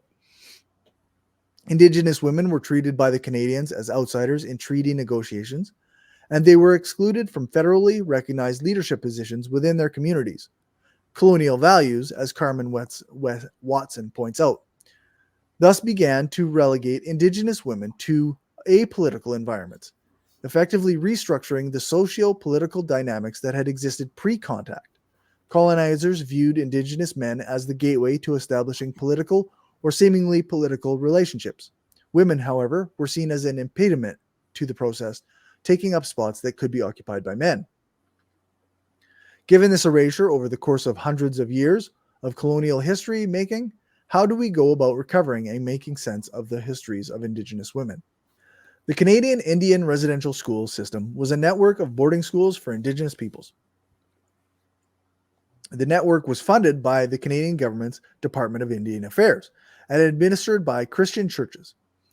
The school system was created to isolate Indigenous children from the influence of their own culture and religion in order to assimilate them into the dominant Canadian culture. Over the course of the system's more than 100-year existence, around 150,000 children were placed in residential schools nationally. By the 1930s, around 30% of Indigenous children were attending residential schools. The number of school-related deaths remains unknown due to incomplete records. Estimates range from 3,200 to over 30,000, mostly from disease. The system had its origins in laws enacted before Confederation, but it was primarily active from the passage of the Indian Act in 1876 under Prime Minister Alexander Mackenzie. Under Prime Minister John A. Macdonald, the government adopted the residential industrial school system of the United States, a partnership between government and various church organizations. An amendment to the Indian Act in 1894, under Prime Minister Mackenzie Bowell, made attendance at day schools, industrial schools, or residential schools compulsory for First Nations children. Due to the remote nature of many communities, school locations meant that for some families, residential schools were the only way to comply. The schools were intentionally located at substantial distances from Indigenous communities to minimize contact between families and their children. Indian Commissioner Hayter Reed argued for schools at greater distances to reduce family visits, which he thought counteracted efforts to assimilate Indigenous children. Parental visits were further restricted by the use of a pass system designed to confine Indigenous peoples to reserves. The last federally funded residential school, Kavadak Hall in Rankin Inlet, closed in 1997. Schools operated in every province and territory with the exception of New Brunswick and Prince Edward Island. The residential school system harmed Indigenous children significantly significantly by removing them from their families, depriving them of their ancestral languages, and exposing many of them to physical and sexual abuse. Conditions in the schools led to the student malnutrition, starvation, and disease. Students were also subjected to forced enfranchisement as assimilated citizens that removed their legal identity as Indians. Disconnected from their families and culture and forced to speak English or French, students often graduated being unable to fit into their communities but remaining subject to racist attitudes in mainstream Canadian society. Pause for 1 second. Yep. One thing I learned in one of the videos I watched, what I thought was also horrid, was there's a rule, or was a rule, that if you're away from the reservation so many number of years, I think it was like 4 or 5, then you're no longer classed as an Indigenous person. You lose your Indigenous right even to the, reservation. Yeah, and there was also all kinds of weird rules about, like, if your mother married a white man, then you would lose your Indigenous status. Or, your father could marry a white woman, but your mother couldn't marry a white man. Yeah. There was going on with what I was saying about how, this happening, was that I learned that there was code talkers who were in a sense Canadian, not just ones in America who did that, during World War II, but Canadian Indigenous did this also. And when they came back after war of helping this colonizer country, they were told, you are no longer an Indigenous person. Yeah. Because you were gone longer than 5 years. Thank you for helping Canada. Yeah, that's right. I mean, what the fuck? Talk about, coming home and getting freaking raped, man. It's like mentally. Yeah. I just fought for you and protected, my colonizer, and their gift to me was that I wasn't even allowed to be an Indigenous person anymore. Yeah, like, that's what right. The fuck? Bizarre. Yeah. The system ultimately proved successful in disrupting the transmission of Indigenous practices and beliefs across generations. The legacy of the system has been linked to an increased prevalence of post-traumatic stress, alcoholism, substance abuse, and suicide, and intergenerational trauma, which persists within Indigenous communities today. Right, which is why, like I said, beyond land back, that alone requires reparations. Yeah, that's right. Starting in the late 2000s, Canadian politicians and religious communities have begun to recognize and issue apologies for their respective roles in residential school system. Prime Minister Stephen Harper offered a public apology on his behalf and that of the other federal political party leaders. On June 1st, 2008, the Truth and Reconciliation Commission of Canada, TRC, was established to uncover the truth about the schools. The commission gathered around 7,000 statements from residential school survivors through various local, regional, and national events across Canada.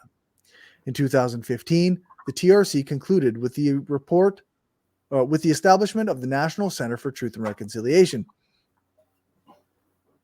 and released a report that concluded that the school system amounted to cultural genocide. Ongoing efforts since 2021 have identified thousands of probable unmarked graves on the grounds of former residential schools, though no human remains have been exhumed.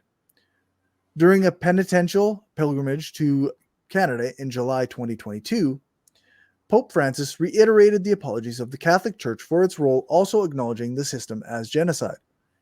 In October 2022, the House of Commons unanimously passed a motion calling on the federal Canadian government to recognize the residential school system as a genocide. So now we've got Residential School, The Shaman by Akko Carrier.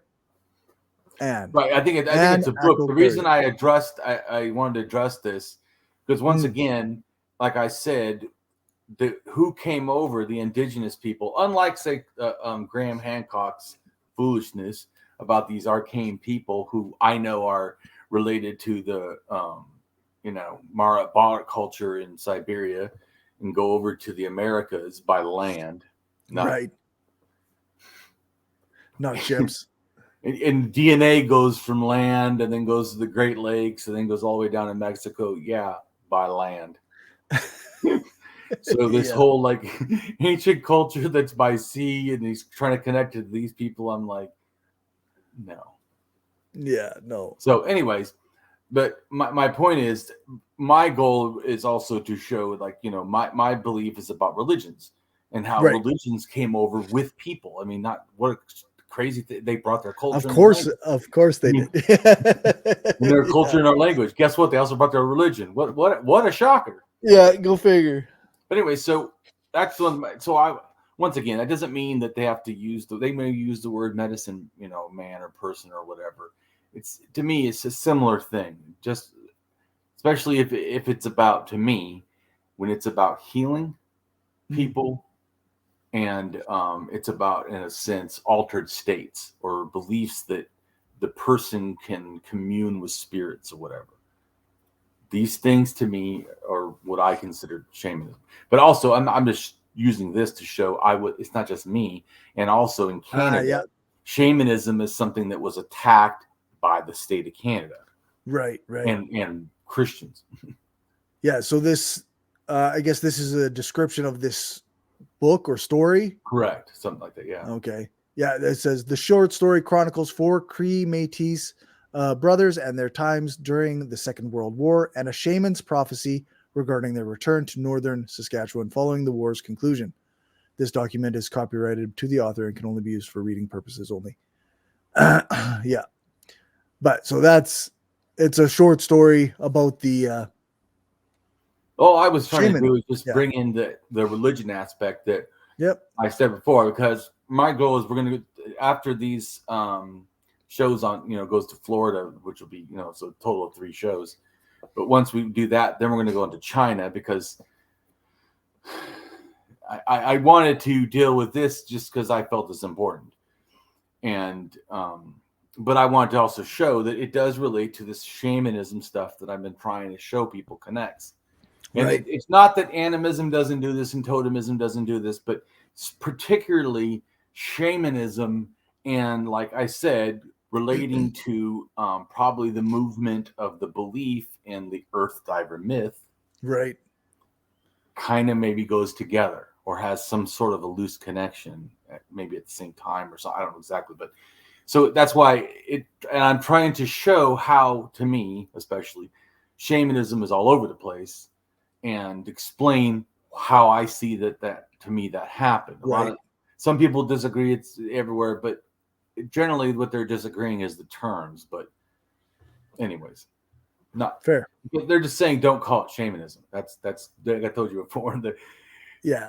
And I'm like, yeah, when everybody says that and understands, just like paganism is in a sense the wrong word, because paganism is slang that Christians use against non-Christians. So I mean, it's not technically the correct term, but now people know paganism and neo-paganism. So I use these terms because, like I told you before, I try to relate all this really complex stuff to more like everyday people. I'm not trying to do it for academics. So I try to use words people go, oh, I think I already know that.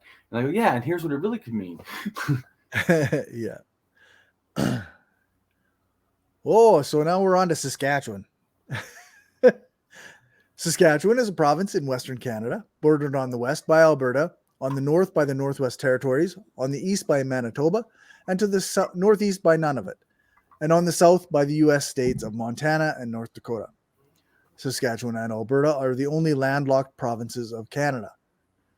Saskatchewan has been inhabited for thousands of years by Indigenous groups. Europeans first explored the area in 1690 and first settled in the area in 1774. It became a province in 1905, carved out from the vast Northwest Territories, which had, until then, included most of the Canadian prairies. Saskatchewan is the only province without a natural border, as its borders largely follow the geographic coordinates of longitude and latitude. The province is roughly a quadrilateral, or a shape with 4 sides. Yeah, it's a rectangle.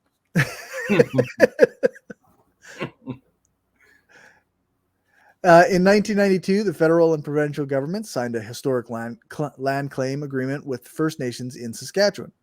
The First Nations received compensation, which they could use to buy land on the open market for the bands. They have acquired around 3,079 square kilometers, or 761,000 acres, or 1,189 square miles. New reserve lands under this process. Some First Nations have used their settlement to invest in urban areas, including Regina and Saskatoon. The name of the province is derived from the Saskatchewan River. The river is known as, I'm not going to even try to pronounce that because I would butcher it. But it means swift flowing river.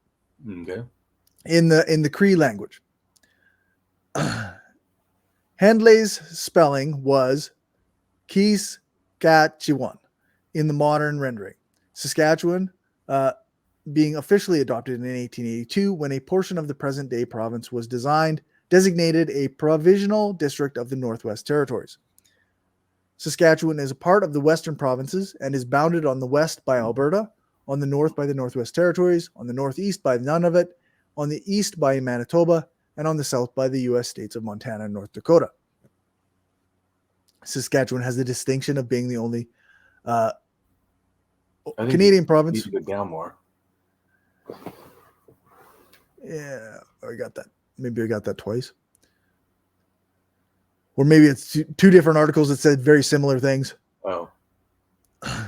Yeah, so along with Alberta, Saskatchewan is only one of two landlocked provinces. Saskatchewan has been populated by various Indigenous peoples of North America, including members of the Sarsi, Niitsitapi, Atsina, Cree, Saulteaux, Assiniboine, or the Nakota, Lakota, and Sioux.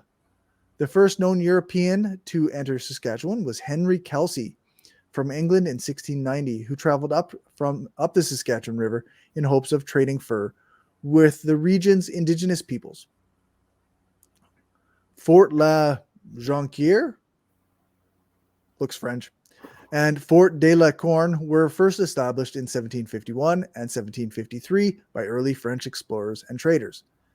The first permanent European settlement was a Hudson's Bay Company post at Cumberland House, which is still a tourist destination. Like, you can still go see Cumberland House. Founded in 1774 by Samuel Hearne, the southern part of the province was part of the Spanish Louisiana from 1762 until 1802. In 1803, the Louisiana Purchase transferred from France to the United States part of what is now Alberta and Saskatchewan. In 1818, the U.S. ceded the area to Britain. Most of what is now Saskatchewan was part of Rupert's Land and controlled by the Hudson's Bay Company, which claimed rights to all watersheds flowing into Hudson's Bay, including the Saskatchewan River, Churchill, Assiniboine, Souris, and Qu'Appelle River systems. In the late 1850s and 1860s, scientific expeditions led by John Palliser and Henry Yule Hind explored the prairie region of the province. The Souris River actually goes right through the town I grew up in, which is Weyburn, Saskatchewan. Cool.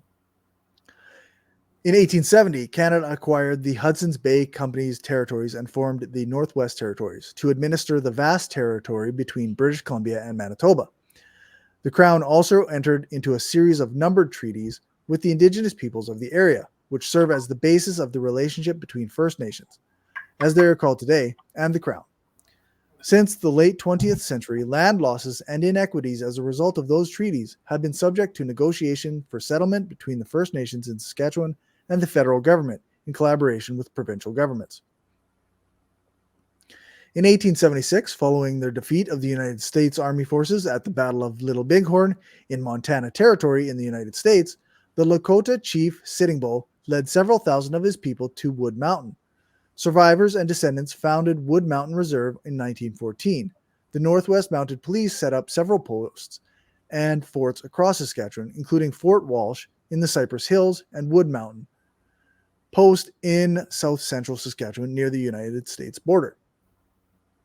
Many Métis people who had not been signatories to a treaty had moved to the South Branch Settlement and Prince Albert district north of present-day Saskatoon following the Red River Rebellion in Manitoba in 1870. In the early 1880s, the Canadian government refused to hear the Métis grievances, which stemmed from land use issues. Finally, in 1885, the Métis, led by Louis Riel, staged the Northwest Rebellion and declared a provisional government. They were defeated by a Canadian militia brought to the Canadian prairies by the new Canadian Pacific Railway. Riel, who surrendered and was convicted of treason in a packed Regina courtroom, was hanged on November 16, 1885. Since then, the government has recognized the Métis as an Aboriginal people with status rights and provided them with various benefits.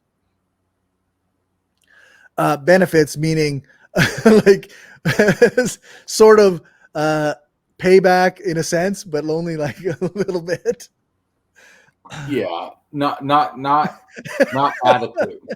Yeah, like not benefits, like not ridiculous. The First Nations of Saskatchewan are the Nihayawak, or the Plains Cree. The Cree are a North American Indigenous people. They live primarily in Canada, where they form one of the country's largest First Nations. In Canada, over 350,000 people are Cree or have Cree ancestry. The major proportion of Cree in Canada live north and west of Lake Superior, in Ontario, Manitoba, Saskatchewan, Alberta, and the Northwest Territories. About 27,000 live in Quebec. In the United States, Cree people historically lived from Lake Superior westward. Today, they live mostly in Montana, where they share the Rocky Boy Indian Reservation with Ojibwe, or Chippewa people. Pause for 1 second. That's something else I didn't know until researching all this. I thought wrongly that every indigenous nation or tribe, whatever, was given their own reservation. I didn't know they actually had crammed them all in there like a district or something. I mean, yeah. So like I said, once again, even me, it still benefited for me to go research and learn more, because there was things that conceptions I had that were wrong. Because of course I guessed that, like, once again, I thought maybe there's a little bit of ethics going on.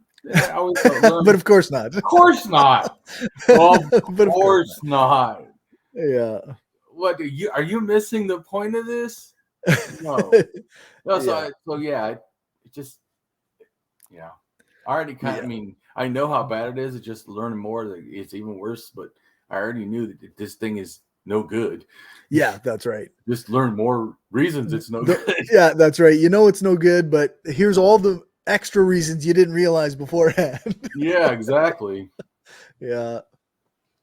The documented westward migration over time has been strongly associated with their roles as traders and hunters in the North American fur trade. And then we have a map of Cree dialects, which kind of spreads all the way from Eastern Canada all the way over to Alberta and even some of British Columbia.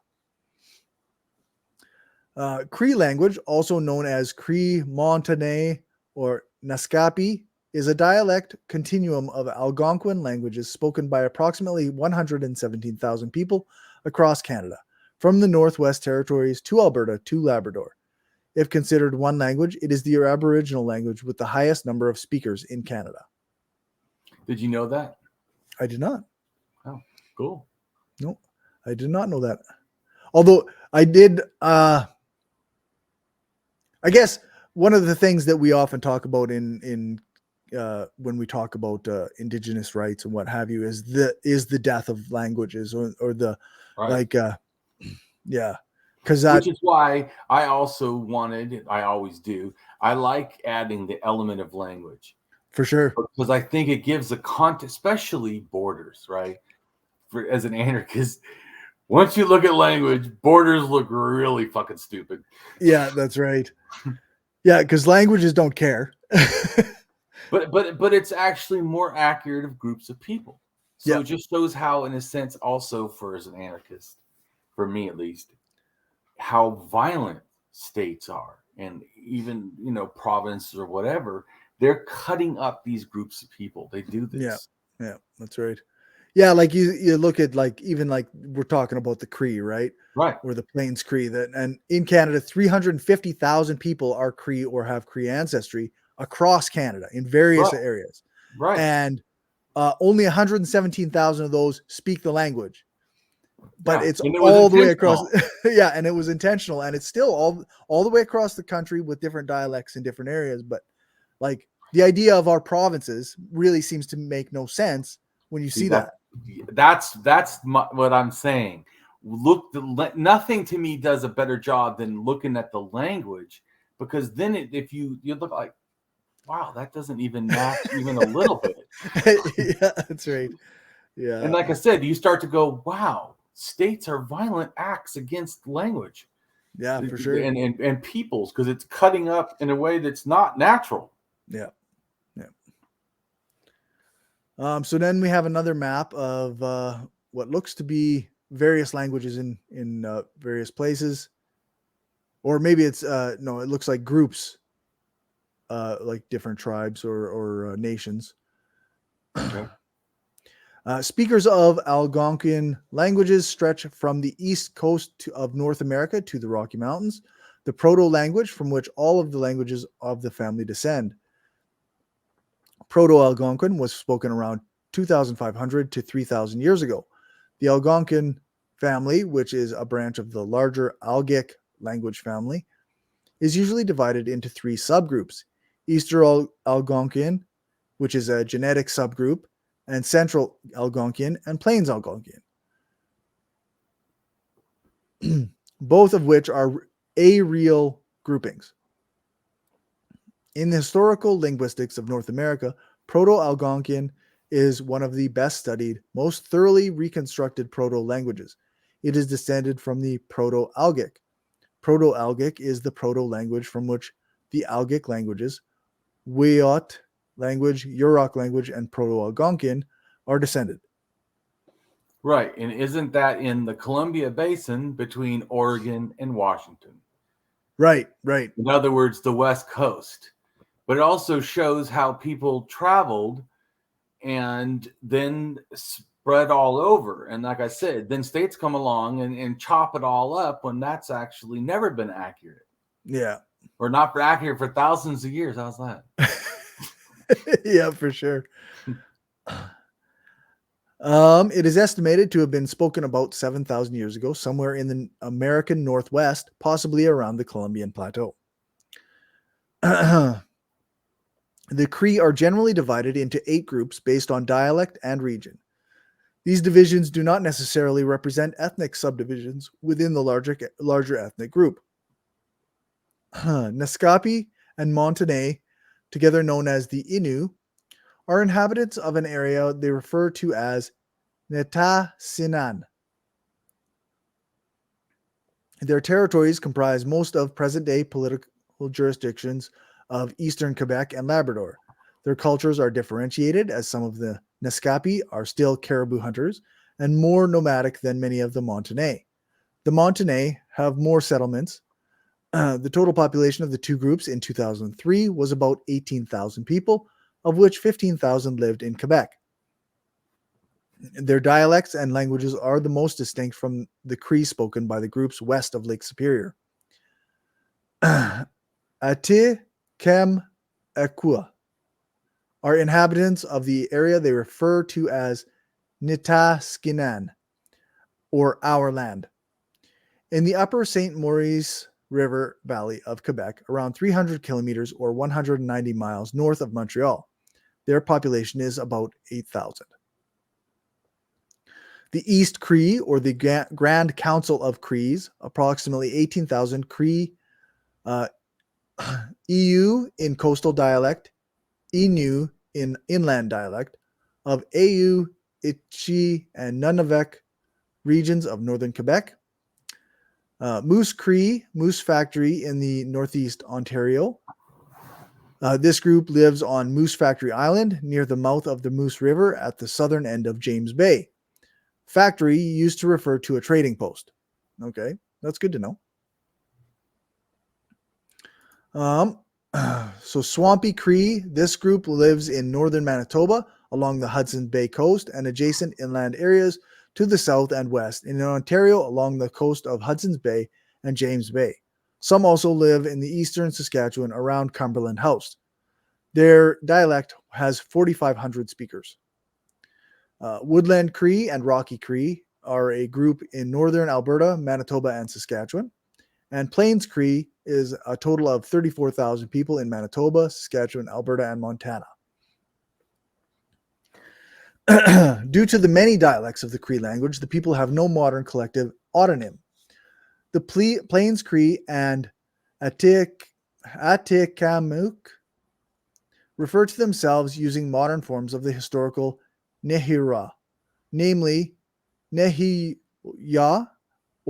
and Nehirawiswi, respectively.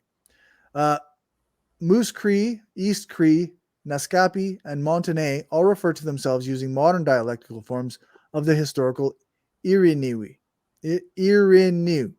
meaning man. Moose Cree use the form Ilelu. Coastal East Cree and Naskapi use Iwiyu. Variously spelled in other ways. Inland like, wait a minute, I thought I was joining an anarchist show. I didn't know I was going to have to do archaeology and linguistics. I am deeply sorry for ruining some of these. Like, I know that I'm mispronouncing them. But just think, as much as my stuff always that I have you read is challenging to you, have it not expanded you as well? Oh yeah, for sure. No, it's good to actually try this stuff. Like, that's the thing. That the reason that I can't pronounce these things is because I was never taught anything even remotely close to this, right? Exactly. And I never had to learn it. So going through this and seeing how it's pronounced, or trying to find out how it's pronounced, it's helpful. It's good. Yeah. The Inland East Cree use Yin-Ew, variously spelled with 2 I's, an N, and 2 U's, and 2 E's, an N, and an OU. And Montaigne use Ilnu and Inu, depending on dialect. The Cree use Cree or Cree with an I. Naskapi or Montaigne refer to their people only when speaking French or English. As hunter-gatherers, the basic unit of organization for Cree peoples was a lodge, a group of perhaps 8 or a dozen people, usually the families of 2 separate but related married couples, who lived together in the same wigwam, or dome tent, or teepee, which is a conical tent, and the band, or group of lodges, who moved and hunted together. In the case of disagreement, lodges would leave bands, and bands could be formed and dissolved with relative ease. However, as there is safety in numbers, all families would want to be part of some band, and banishment was considered a very serious punishment. Bands would usually have strong ties to their neighbors through intermarriage and would assemble together at different parts of the year to hunt and socialize together. Besides these regional gatherings, there was no higher level formal structure, and decisions of war and peace were made by consensus, with allied bands meeting together in council. People would be identified by their clan, which is a group of people claiming descent from the same common ancestor. Each clan would have a representative and a vote in all important councils held by the band,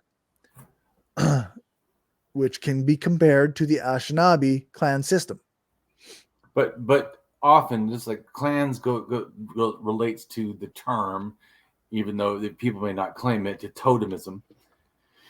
And the object to understand is it's more, they're making it like it's only, just a word preference. No, there's a religious connection. And it generally relates to nature in some way, whether it be a totem, like the clan of the bird or the owl or wheat even, or something, or whatever, or mountain, or so. Anyways, whatever it is, it's relating to something in nature, a spiritual connection to the people themselves. Okay. I was just making a comment. Tribe can mean something else, but clan, I wouldn't say always, but often. To me, when I see clan, the first thing I think is totemism. Okay. If you say tribe, I don't know. We hear explained, and if the explanation revolves, to me, religion, concepts, or worldviews, as people like to say, because some people don't call it, in a sense, a religion, It's Right. a worldview that attaches to religious aspects, which is also my belief in general, why these kind of stuff are also all over the place, more than Right. smaller ways. But once you, to me, you grasp thinking this way. And this is another thing too. I don't know that all of this is accurate. What I do know is accurate, though, is if you think in the way that I'm trying to explain it, for a person that doesn't have as much knowledge as, say, archaeologists or me, even, you know, or other people in history or whatever, if you get to start seeing it my way, it'll simplify your ability to grasp other religions faster than learning a bunch of stuff. It reminds me of like how I tried to, because once again, my goal is to try to make it so that I can take regular people that really don't want to learn a lot actually learn a lot.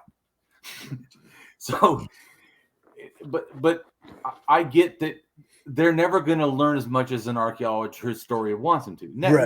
Never. In fact, they get bored and fall asleep when those guys sometimes, or females or whoever, start talking. Not all of them. Some of them are interesting, but I'm just saying that not all of them are like the greatest, or at, you know, I'm not even not. They're good at their jobs. They're not necessarily good at. The public relations and that's being right. a star is a whole different concept. Yeah. But my point is though that I told you, you know, that's not who I'm going after. So I try to make things just like philosophy. I know philosophy, but I don't try to learn as much as, say, a professional philosopher, right? Even though, like, talking to them, I can totally match wits with them, but it's not because I've learned all their stuff, but because I know mine, right? And that's what I try to also help people grasp. See, I know that I generally have a grasp on value that other philosophers don't have as a natural way. If they can often think their way into it, but with me, I start at that. Right.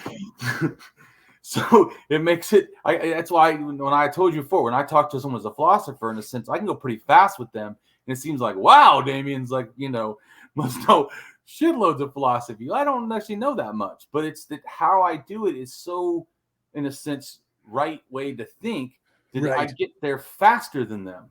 Yeah. In a sense, without having all this architecture of thinking to, in a sense, stumble my way through. Right. To me, so that's why I like we're going to do it also about the hammer of truth, where I show how I take these just three basic philosophical ideas and show them how to use them in precision, and you can like not even know that much and learn within 5 minutes, you know, if you really practice, and go out and use it immediately. It's like it's intuitive almost. And that's the same thing I try to do to teach religion. It's very, very complicated, but I want to make it so it's somewhat intuitive, so you yourself can start seeing, oh, that's what that is. Right.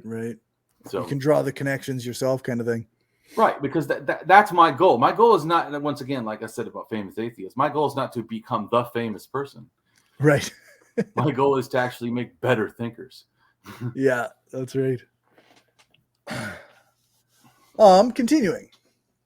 Each band remained independent of each other. However, Cree-speaking bands tended to work together and with their neighbors against outside enemies.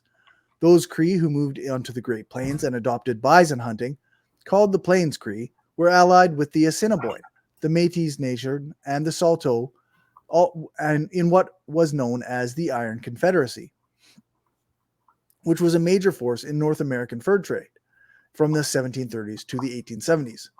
The Cree and the Assiniboine were important intermediaries in the Indian trading networks on the northern plains. When a band went to war, they would nominate a temporary military commander called an Oki-ma-kan, loosely translated as war chief. This office was different from that of the peace chief, a leader who had a role more like that of diplomat. In the run-up to the 1885 Northwest Rebellion, Big Bear was the leader of his band, but once the fighting started, Wandering Spirit became war leader. The name Cree is derived from the Algonquian language exonym Kiristino, which the Ojibwa used for tribes around Hudson Bay.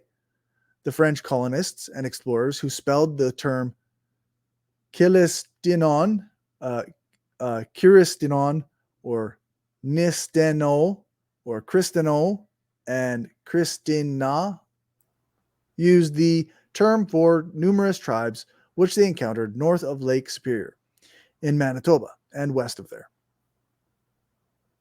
The French used these terms to refer to various groups of peoples in Canada, some of which are now better distinguished as Severn Anishinaabe or Ojibwa, who speak dialects different from the Algonquin. Depending on the community, the Cree may call themselves by the following names: the Nehiyawak, Nihitha, Nihila, and Nihina, or Inin Ililil, Iyunu, or Iu. These names are derived from the historical autonym Nihira, of uncertain meaning, or from the historical autonym Irinu, I'm not sure, meaning person. Cree, using the latter autonym, tend to be those living in the territories of Quebec and Labrador. The Cree language, also known as the most broad classification of Cree-Montaigne Naskapi, to show the groups included within it, is the name for the group of closely related Algonquin languages. The mother tongue, i.e. the language first learned and still understood, of approximately 96,000 people, and the language most often spoken at home for about 65,000 people across Canada, from the Northwest Territories to Labrador. It is the most widely spoken Aboriginal language in Canada. The only region where Cree has official status is in the Northwest Territories, together with 8 other Aboriginal languages. In Canada, Cree are the largest group of First Nations in Canada, with 220,000 members and 135 registered bands. Together, their reserved lands are the largest of any First Nations group in the country, the largest Cree band, and the second largest First Nations band in Canada. And after the Six Nations, Iroquois is the Lac La Ronge band in northern Saskatchewan. Yeah, that's one sentence. The largest Cree band and second largest First Nations band in Canada after the Six Nations Iroquois is the Lac La Ronge band in northern Saskatchewan. Given the traditional Cree acceptance of mixed marriages, it is acknowledged by academics that all bands are ultimately of mixed heritage, and multilingualism and multiculturalism was the norm. In the West, mixed bands of Cree, Saulteaux, and Assiniboine, all partners in the Iron Confederacy, are the norm. However, in recent years, as Indigenous languages have declined across Western Canada, where there were once 3 languages spoken on a given reserve, there may now only be 1. This has led to a simplification of identity, and it has become fashionable for bands in many parts of Saskatchewan to identify as Plains Cree, at the expense of a mixed Cree-Saulteaux history. Pause for a second. But this goes back to, like I told you, both ethics and just what's reasonable. So we don't get to simplify it who they are as a people. Right. They can decide to, but that's not for us to decide. Yeah, that's right. Yeah, who's doing the simplification there? That would be very important, because one would be ethically correct and one would be an ethical violation. Yeah, that's right. So that just a little bit would matter. For sure. There is also a tendency for bands to recategorize themselves as Plains Cree instead of Woods Cree or Swampy Cree. Neil MacLeod argues this is partly due to the dominant culture's fascination with Plains Indian culture, as well as the greater degree of written standardization and prestige Plains Cree enjoys over other Cree dialects. The Métis, from the French Métis of mixed ancestry, are people of mixed ancestry such as Cree or Anishinaabe, and French, English, or Scottish heritage, according to Aboriginal Affairs in Northern Development Canada. The Métis were historically the children of French fur traders and Cree women, or from unions of English or Scottish traders and Northern Dene women, Anglo-Métis. The Métis National Council defines a Métis as a person who self-identifies as Métis, is distinct from other Aboriginal peoples, is of historical Métis Nation ancestry, and who is accepted by the Métis Nation. Cree are the most populous and widely distributed Indigenous peoples in Canada. Other words the Cree use to describe themselves include Nehiyawak, Nihitha, Nihina, Ininu. Cree First Nations occupy territory in the subarctic region from Alberta to Quebec, as well as portions of the Plains region in Alberta and Saskatchewan. According to 2016 census data, 356,655 people identified as having Cree ancestry, and 96,575 people speak the Cree language. In the 2016 census, 356,655 people identified, as having Cree ancestry. We have that twice. Cree live in areas from Alberta to Quebec in the subarctic and Plains regions, a geographic distribution larger than that of any other Indigenous group in Canada. Moving from west to east, the main divisions of Cree, based on environment, language, and dialect, are Plains Cree, which this got Pask, Wa, Wi, Yinniwak, or the Nihiyawak. In Alberta and Saskatchewan, the Woods Cree, Saka, Wi, Yinniwak in Saskatchewan and Manitoba, the Swampy Cree, Maskek, Owiyiniwak in Saskatchewan, Manitoba and Ontario, and the James Bay / Eastern Cree, Iyuk in Quebec. Moose Cree in Ontario is considered a subgroup / dialect of Swampy Cree. The suffix Iyiniwak, meaning people, is used to distinguish people of particular subgroups. For example, the Katewawe Sipiwin Yiniwak are the Calling River people, while the Amiskawik Wiyiniwak are the Beaver Hills people. The Eastern Cree are closely related in both culture and language to the Innu, Montaigne, Naskapi, and the Atikamek. Many Cree First Nations in Western provinces have blended populations of Ojibwa, Saulteaux, Assiniboine, Dene Sulin, and others. In addition to the Oji Cree of Manitoba and Ontario, the Oji Cree of Manitoba and Ontario are distinct people of mixed Cree and Ojibwa culture and heritage. Many Métis people also descend from Cree women and French-Canadian fur traders and voyageurs. For thousands of years, the ancestors of the Cree were thinly spread over much of the woodland area that they still occupy, known as Nduhino, or Nation of Hunters. The Cree followed seasonal animal migrations to obtain meat for food and animal hides and bones for the making of tools and clothing. They traveled by canoe in summer and by snowshoes and toboggan in the winter, living in cone or dome-shaped lodges covered in animal skins. Many Cree still consider hunting an important part of their culture and way of life. The hunting and trapping of moose, caribou, and rabbit and other animals is still fairly common in Cree communities.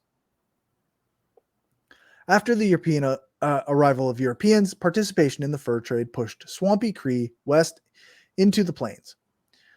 During this time, many Cree remained in the boreal forest and the tundra area to the north, where a stable culture persisted. They continued to rely on hunting moose, caribou, smaller game, geese, ducks, and fish, which they preserved by drying over fire. The Cree also traded meat, furs, and other goods in exchange for metal tools, twine, and European goods. Plains Cree exchanged the canoe for horses and subsisted primarily through the buffalo hunt. Cree lived in small bands or hunting groups for most of the year and gathered into larger groups in the summer for socializing, exchanges, and ceremonies. They historically had cultural, trade, and social relations with other Algonquin-speaking nations. most directly with the Innu, or the Montane Naskapi, the Algonquin, and Ojibwa. Although the Cree strive to maintain a communal and egalitarian society, some individuals were regarded as more powerful both in the practical activities of hunting and in the spiritual activities that influenced other persons. Leaders in group hunts, raids, and trading were granted authority in directing such tasks, but otherwise the ideal was to lead by means of exemplary action. Some of the most well-known Cree chiefs and leaders include Mista Him Asqua, or Big Bear, Pitik Wa Han A Piwu Yin, or Pound Maker, and Piapot, all of whom strove to maintain traditional ways of life in the face of change after the arrival of Europeans. The Cree participated in a variety of cultural ceremonies and rituals, including the Sun Dance, also known as the Thirst Dance, and particularly celebrated by the Plains Cree. Powwows, vision quests, feasts, pipe ceremonies, sweat lodges, and many more. Many of the rituals were banned by the Indian Act until 1951. However, the traditions survived to this day. One of such ceremonies is the walking out ceremony, in a ritual in which children are officially welcomed into the community. Cree tradition dictates that children's feet are not to touch the ground outside of a tent until the ceremony takes place. Therefore, this ritual is usually held as soon as a child is able to stand or walk on their own. The morning of the ceremony, the child, dressed in traditional clothing, awaits the arrival of the elders. Once they arrive, the elders send the child outside of the tent. Accompanied by an adult, the children walk around a designated area outside the tent. Usually, they are told to mimic hunting or other traditional roles of adults. Once they have done this, the children re-enter the tent and give the elders gifts. The community gathered inside the tent embraces the children and as new members of their society. A feast usually follows. Art and music are important elements of Cree culture. Well known for their beadwork, Cree women created beautiful and functional clothing, bags, and furniture. Plains Cree peoples also decorated the outsides of their teepees with paint. A well-known modern Cree artist is George Littlechild. Drumming is significant to the Cree as well as to other Indigenous nations. Drums are sacred, and the music that comes from them is likened to the heartbeat of the nation. Drum music can be heard at festivals and religious ceremonies. And I think the drumming relates to shamanism aspects, whether or not even a group has in a specific person, the shaman. Just to me, that what the stuff came from. It's just like when we watch the video on China with the Chinese archaeologists. He does a good job, which is why I thought all this is important. Right. He does a good job of explaining, here's a shaman belief. Watch how it turns, in a sense, pagan and nothing to do with shamanism. It starts off this little tiny bell on a shaman to basically talk to spirits, and it ends with emperors bearing like human-sized bells. Wow. You know, whole bunches of them out of bronze and everything. But it's the same belief, and they do it to mountains, and it's still a lot of the similar stuff. Like I said, mounds and everything. In fact, the Chinese build mounds, which goes back to, like I said, mound of creation and earth diver myths. For sure. When you start to see, wait a minute, this is sort of connected. This is the point too, whether or not people think that I'm correct about where shamanism comes from. I think the element of it, you can see it spread all over Asia, and then also into the Americas and whatever, and to a lesser extent, even into Africa and Middle East and whatever. To me, like, there's a lot of aspects you can see, especially in the archaeology. I can point to, look at how this thing happened in Israel 9,000 years ago. Look at how these look like the Inuits' masks. They're both doing this shamanism, totemism behavior. Then those same people that did that go into Africa. Guess what? All of a sudden, 8,500 years ago, there's this mask again. And then you have all these African masks that people think, in a sense, are indigenous to Africa. But I don't think they are. I think that Right. they a cultivation and adaptation to something different. So they themselves are African, but the concept of a mask coming down, I think, is from Siberia all the way in, and our DNA goes all the way, like I told you before. So I'm trying to show that all this is connected. So I think it helps to see what's going on. For sure. So religion and spirituality. The Cree worldview describes the interconnectivity between people and nature. Health and happiness was achieved by living a life in balance with nature. Religious life was based on relations with animal and other spirits, which often revealed themselves in dreams. People tried to show respect for each other by an ideal ethic of non-interference, in which each individual was responsible for his or her actions and the consequences of those actions. Food was always the first priority and would be shared in times of hardship or in times of plenty when people gathered to celebrate by feasting. And pause for a second. Like I told you before, my definition of civilized is that you don't have people laying in the street, but you're not clothing and sheltering and feeding. Yeah. And what you just read is when the times are hard, they let people sit in the street and then call themselves civilized. No. They take care of them, which to me is civilized. Yeah, that's right. The Cree worldview also incorporates trickster mythology. A trickster is a cultural and spiritual figure that exhibits great intellect, but it uses it to cause mischief and get into trouble. The Cree believe that one can learn important lessons about how to live and not live good lives from the examples set by the tricksters. One common trickster figure in Cree spirituality is Wissakedjak, a demigod and cultural hero that is featured in some versions of the Cree creation story. And just so you know, that the West Coast, right, where there's a lot of totemism and totem poles, is where Algonquin came from 7,000 years ago. Which is Cree and all that 7,000 years ago was on the Pacific Northwest, where there's all those totem poles, or close to, not like directly, but I'm just saying it's not far from this, because remember, the whole Pacific coast practically has this. It's not like just one tribe. It's like all of them have, even though there's different languages and religions and stuff, a lot of them are quite similar. Not just their art and their thinking and stuff is quite similar. And so it's just very totemistic and shamanistic. With, of course, animism is already there in general, every religion belief to me. So you already had but it starts over there and then it goes like this way. So going to why, like I'm saying, this stuff is not unconnected with human movement. And also, even the native religions, they may have evolved once they got to wherever they were going, maybe even evolved along the way, but they come from original sources, just like language. Act as if somehow language can be tracked back to 7,000 years ago to the Pacific Northwest, but somehow we can't track religion. Right. Just no, that's silly. And they're like, oh, well, we can't know for sure. True. You can't. But you can draw reasoned conclusions. Language either, but that doesn't mean there's no conclusions we can draw that are reasonable. Yeah, that's right. And that's what I'm trying to do. Instead of leaving everything open, I'm trying to show here's some reasonable stuff. Here's some reasonable stuff. If you're going to think some things, here's the more reasonable things to think. Yeah, that's right.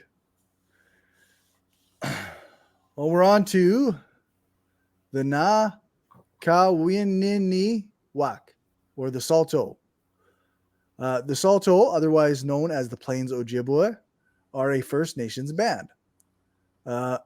Government in Ontario,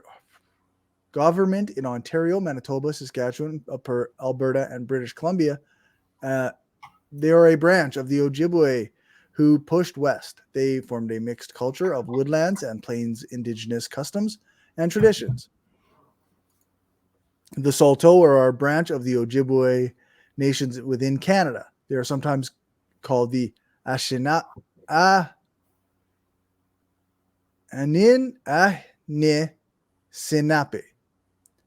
or Anishinaabe.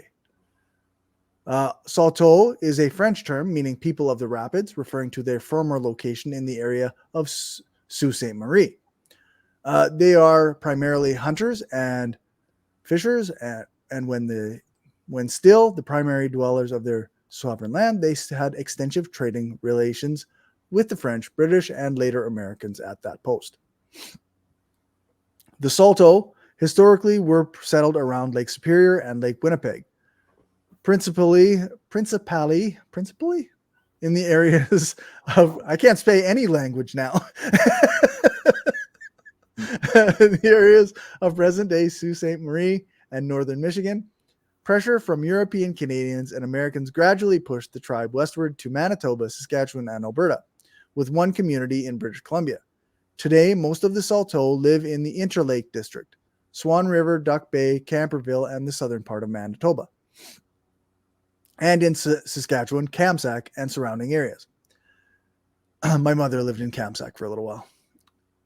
Because they were forced to move to land ill-suited for European crops, they were lucky to escape European-Canadian competition for the lands and have kept much of that assigned territory in reserves.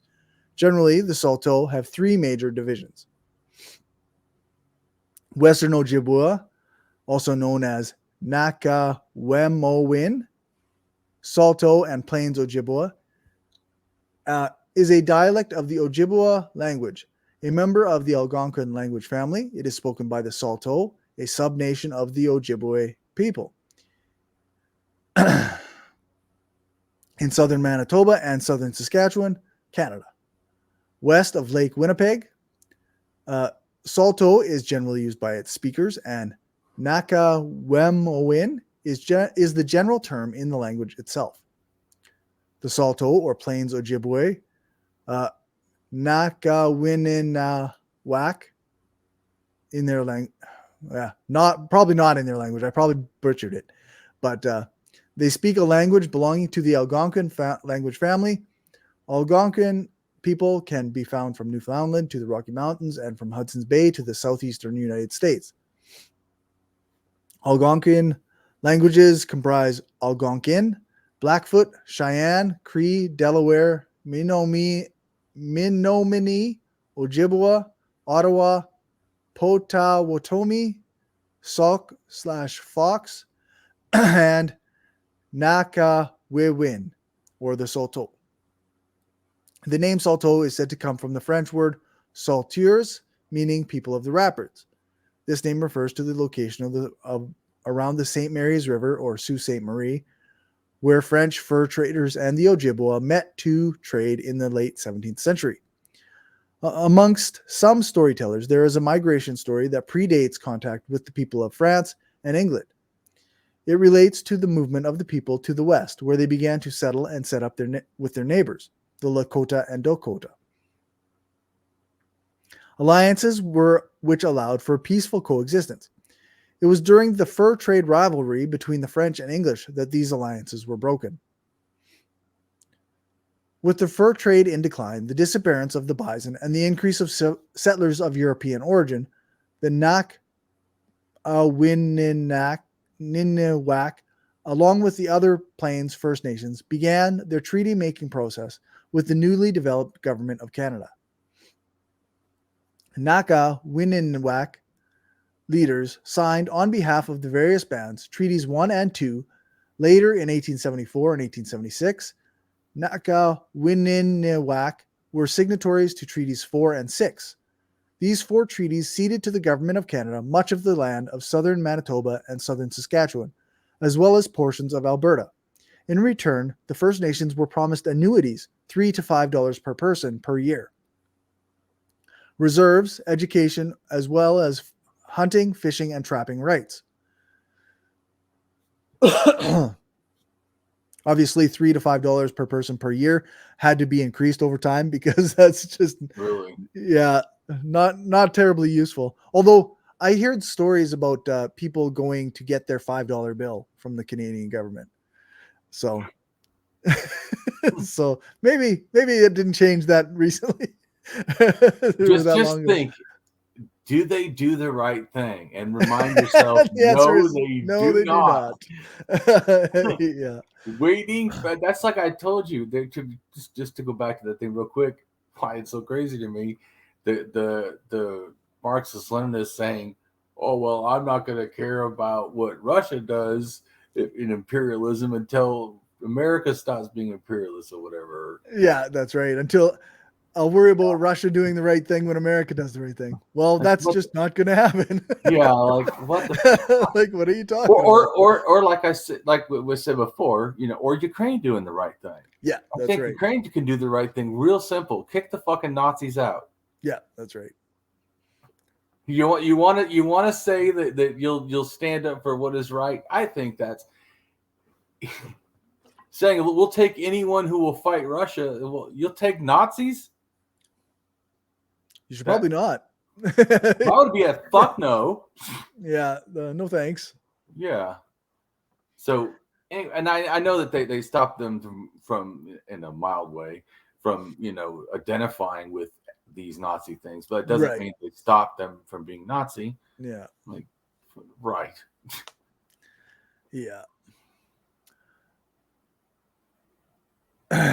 Yeah. I always think of okay, so we know that no state is going to do the right thing, right? That's going back to Cory's good assumption is that if it's a state, it's probably not going to do the right thing. Yeah, that's right. So the idea that I will criticize Russia when America does the right thing, like we were all taught two wrongs don't make a right when we're kids, right? But it literally is undefensible, unethical behavior. Because as an anarchist, it should not interfere with my ethics. If it does, then I'm going to question not the ethics, but my anarchism. Right, right. What the fuck? Yeah, that's right. Ethics. That's why I said values. Value first. Values is the foundations that your ethics should be built on. Yeah. And if your values are, fascist, then that's a fucking problem. That's bad. It's never going to be a good foundation. Yeah, that's right. Well, I guess moving on. In Saskatchewan, the following First Nations communities have Nakawininawak speakers: the Cote, Cowessess, Fishing Lake, Gordons, Kisikus, Key, Muskowaputtung, Nut Lake, Pasqua, Poor Man, Sakame, Salto, and Yellow Quill. In addition to the following communities, the following communities have a mixture of Nakawininawak, Nihiyawewin, and other languages, Cowessess, Gordons, White Bear, and Kisikus. There is some movement to adopt the original name of Anishinaabe, which is the name that the Ojibwe people used in earlier times to identify themselves. In the late 19th and early 20th century, many of the ceremonies and traditional beliefs of the Nakawininawak were banned by law. In the 21st century, some of these ceremonies are being revived. Belief systems such as the Midwewin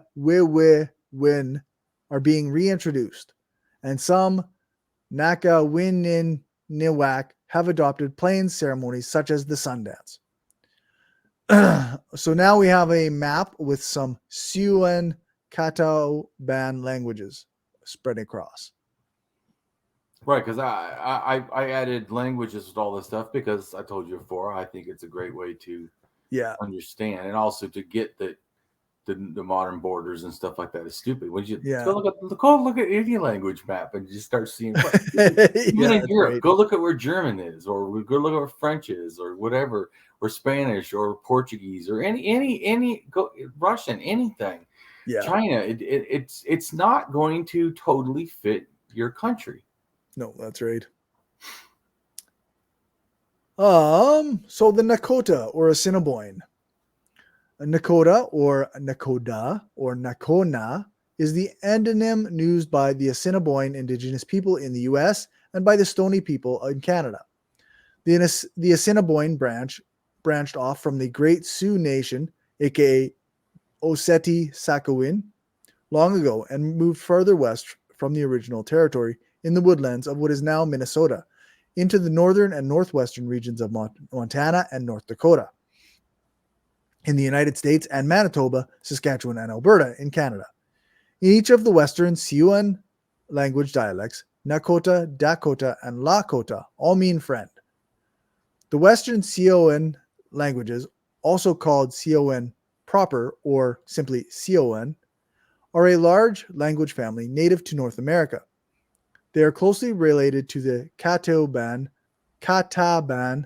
languages, sometimes called Eastern Siouan, and together with them constitute the Siouan or Siouan-Kataban language family. Linguistic and historical records indicate a possible southern origin of the Siouan people, with migrations over 1,000 years ago from North Carolina to Virginia to Ohio. Some continued down the Ohio River to the Mississippi and up to the Missouri. Others went down the Mississippi, settling in what is now Alabama, Mississippi, and Louisiana. Others traveled across Ohio to what is now Illinois, Wisconsin, and Minnesota, home of the Dakota. Siouan or Siouan-Kataban is a language family of North America that is located primarily in the Great Plains, Ohio, and Mississippi valleys, and southeastern North America, with few other languages in the east. with a few other languages in the east. Historically, the tribes belonging to the Sioux Nation have generally been classified into three large language groups. Lakota, who form the westernmost group, Dakota, originally the easternmost group, and Nakota, originally the two central tribes of the Yankton and Yanktonais.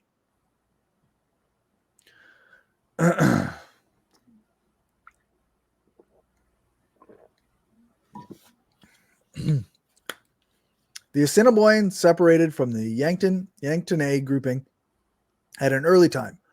For a long time, very few scholars criticized this classification. In 1978, Douglas R. Parks, A. Wesley Jones, David R. Sood, and Raymond J. DeMattei engaged in a systematic linguistic research at the Sioux and Assiniboine reservations to establish the precise dialectology of the Sioux language. They ascertained that both the Santee and the Yanktonais referred to themselves as by the autonym Dakota. The name of Nakota or Nakoda was and is exclusive usage of the Assiniboine and of their Canadian relatives, the Stoney. The subsequent academic literature, however, especially if it is not produced by linguistic specialists, has seldom reflected Parks and DeMattei's work. The change cannot be regarded as a subsequent terminological regression caused by the fact that the Yanktonai people lived together with the Santee in the same reserves.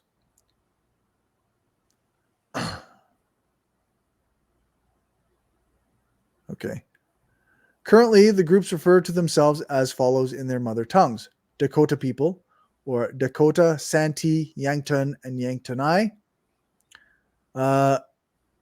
Lakota people, or Lakota or Tenton Sioux, and Nakota, or the Nakota people, the Assiniboine, and the Stoney.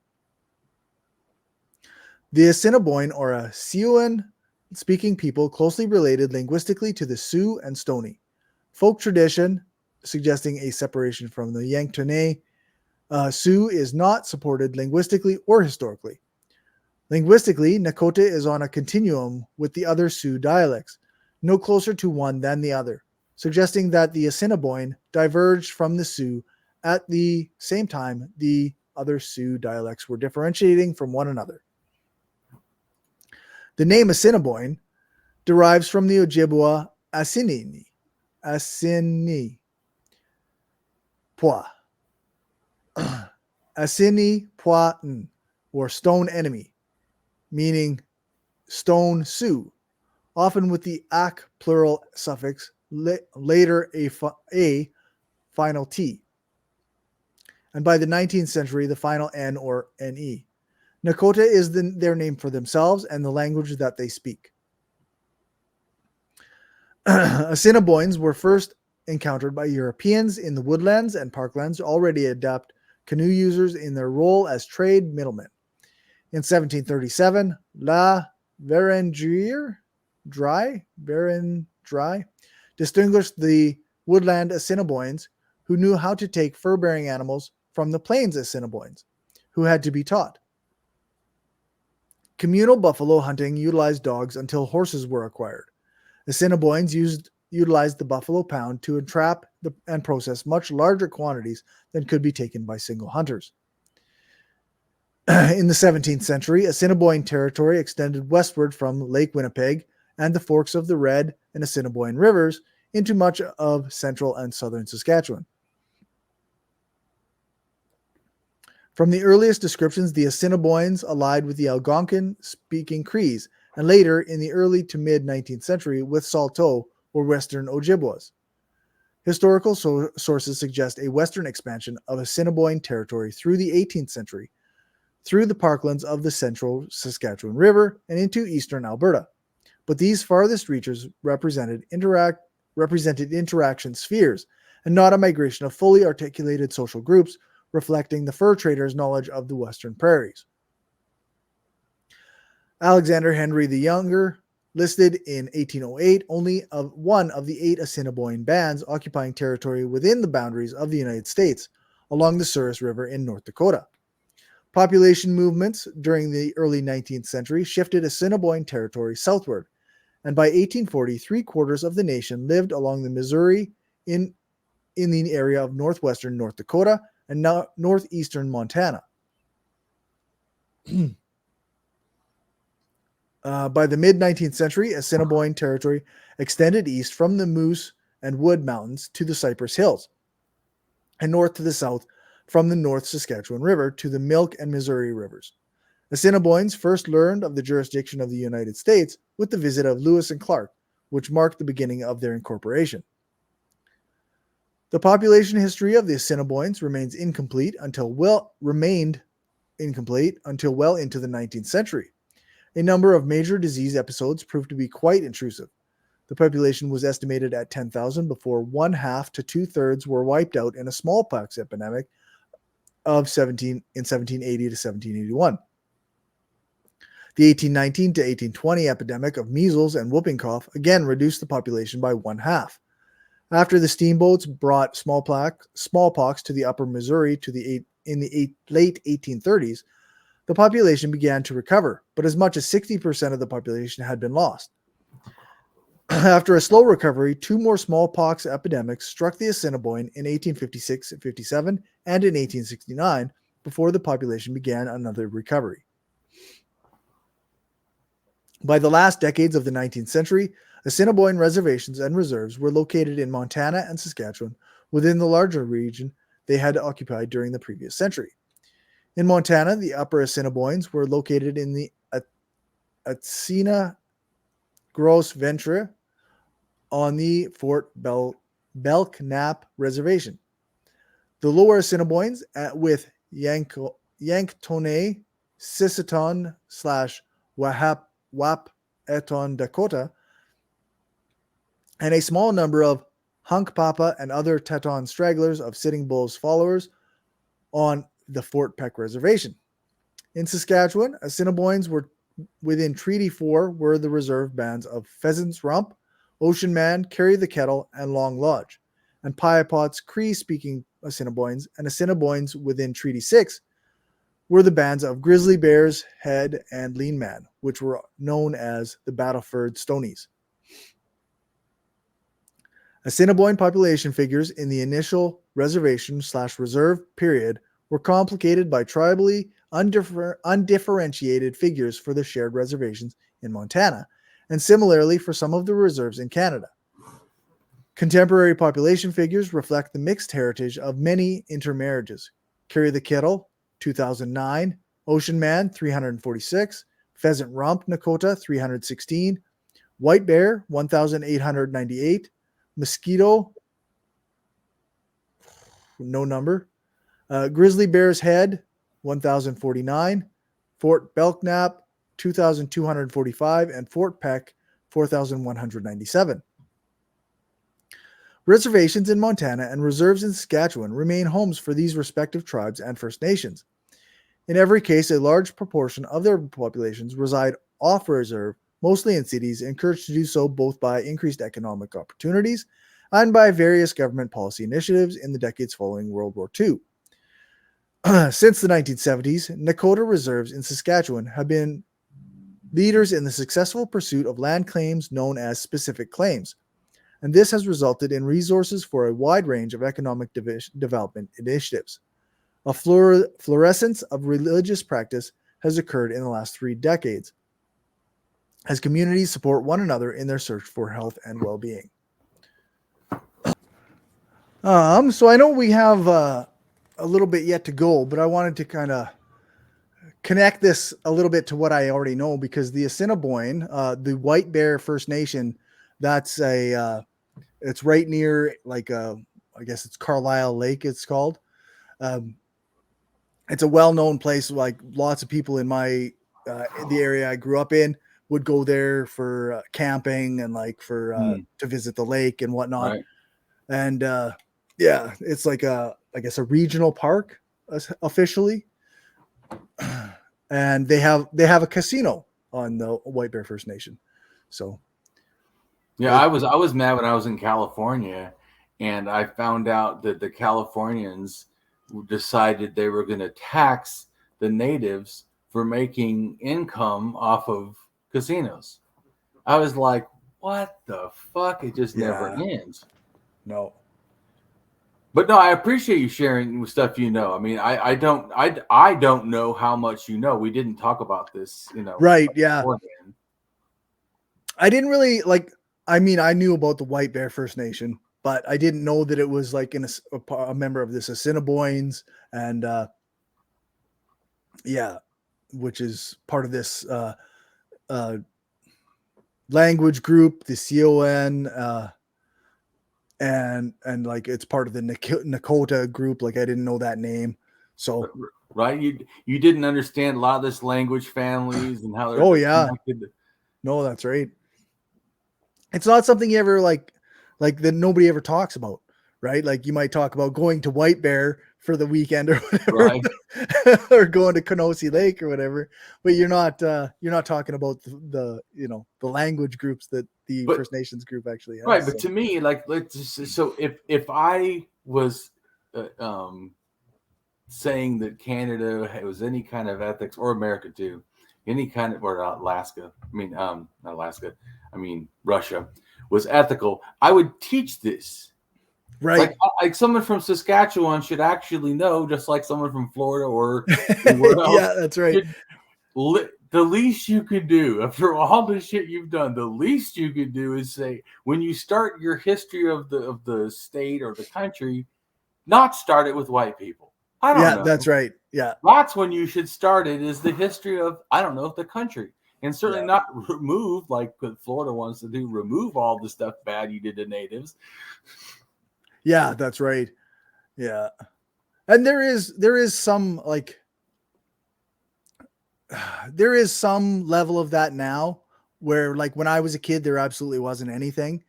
But now, as time goes on and reconciliation becomes an actual project, then we do have more education going into high schools and even younger ages. But that also comes with some pushback, right? So you get like people who are mad that we're making the white people feel bad, and like they don't like being called settlers and they are colonizers. It's like, come on, like you're really getting hurt over this when we actually like tried to destroy their culture. Like, come on. They're entitled. It further proves their entitlement. Yeah, that's right. The fact that they think they can argue it and they have somewhat, I don't know, ethical position or something. Yeah. It's just fucking foolishness. And you're like, obviously your entitlement is showing. Literally. Yeah. Yeah, for sure. Like it's absurd. Well, just like the same thing. Some people don't like that I add so much of this language and all this stuff, but I feel it is, if you're going to really try to at all care, this is like seriously important.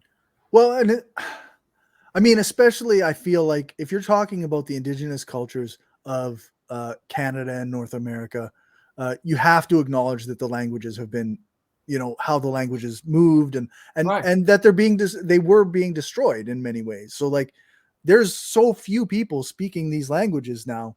Like it's pretty bad. And it's the state's fault. Yeah, What that's right. you and me are trying to get across to people. That's right. It is the state that has been unethical. Yeah. And what we're doing is saying, hey, how about just be a little more ethical? For the first time, this is real scary, I know. Yeah. Do the right thing. Just do the right thing for once, my maybe. God. And then, as you said, we're asking, of course, for the world, human rights. I mean, it's crazy, but the conservative just will not stand for it. Just like, did you see that nonsense? Speaking of it, just to go off the subject a little second, but relating to this kind of like people's entitlement, that Twitter, the guy that says free speech, right? That Twitter will be the home of free speech, now says you can't use the word cis or cisgender. Yeah. And if you do, then you are in risk of being deleted. Yeah. Seriously? Yeah. This is the guy that let people say the N-word and yet not get deleted 10, 15 times, say it. And then reinstalled like accounts for Nazis and like actual like white supremacists and whatnot. Yeah. And he's the free speech. This just like floors me. Seriously. Yeah. So, yeah, it's entitlement. It is. They don't even. They act as if we don't see that they're unethical or somehow. Like, it's obvious. Yeah, that's right. It's just such.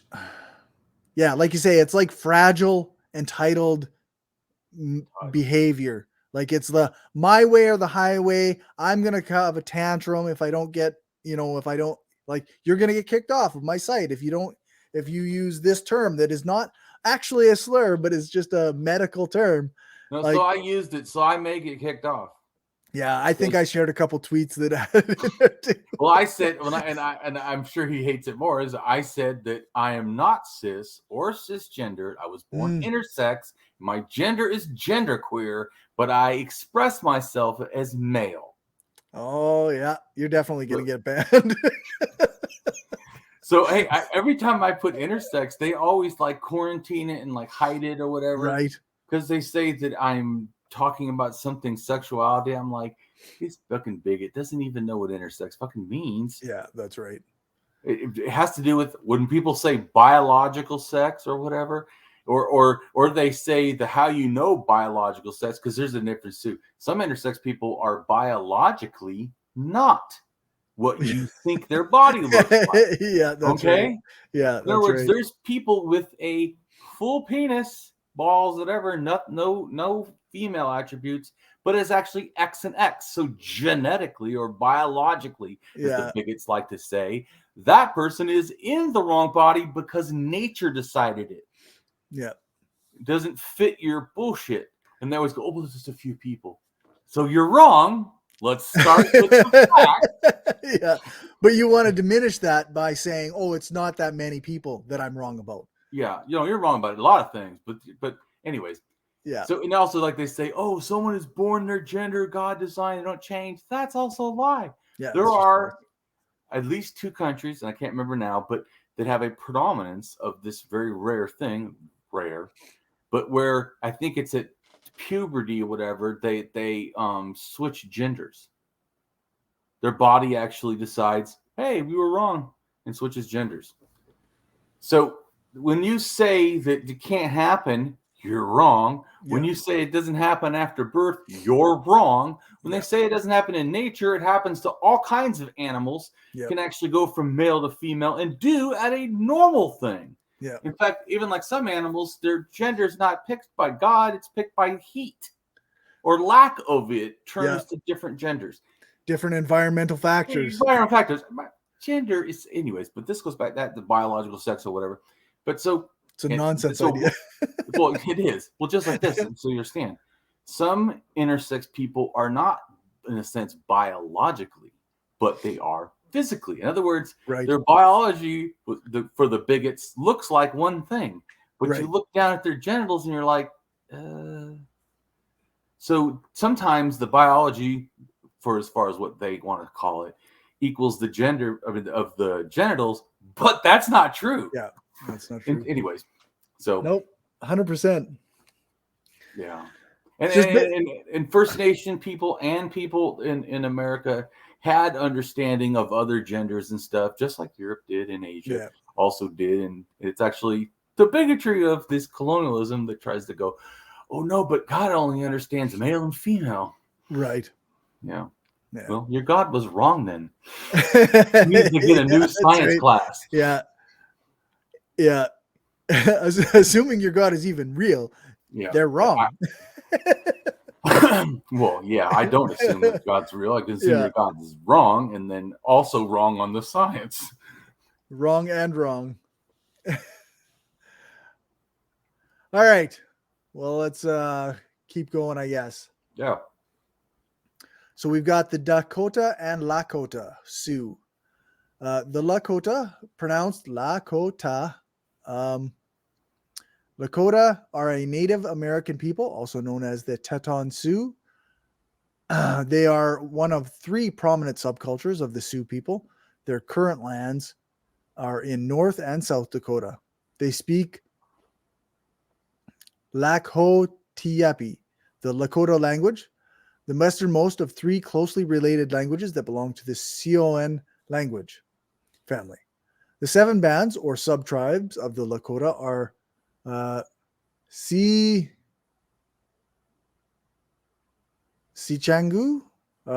Oglala,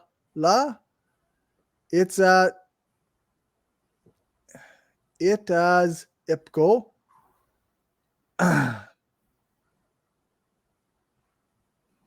Hunkpapa, Nick Hawozu, Sihasapa.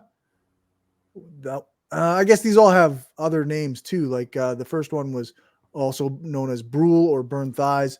The Oglala means they scatter their own. The Zipko sans means sans arc or without bows.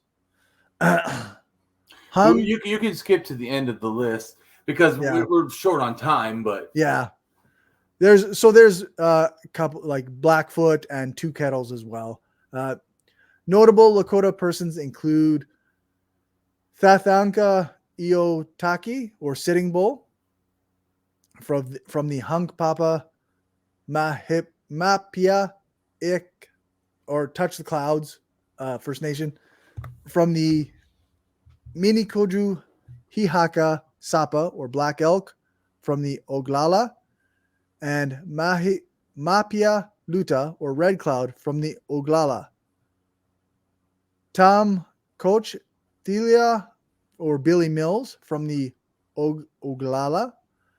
Fansuki Witko or Crazy Horse from the Oglala, and Mini Konju, and then there's Sinji Gletsky or Spotted Tail from the Brule. More recent activists include Russell Means from the Oglala.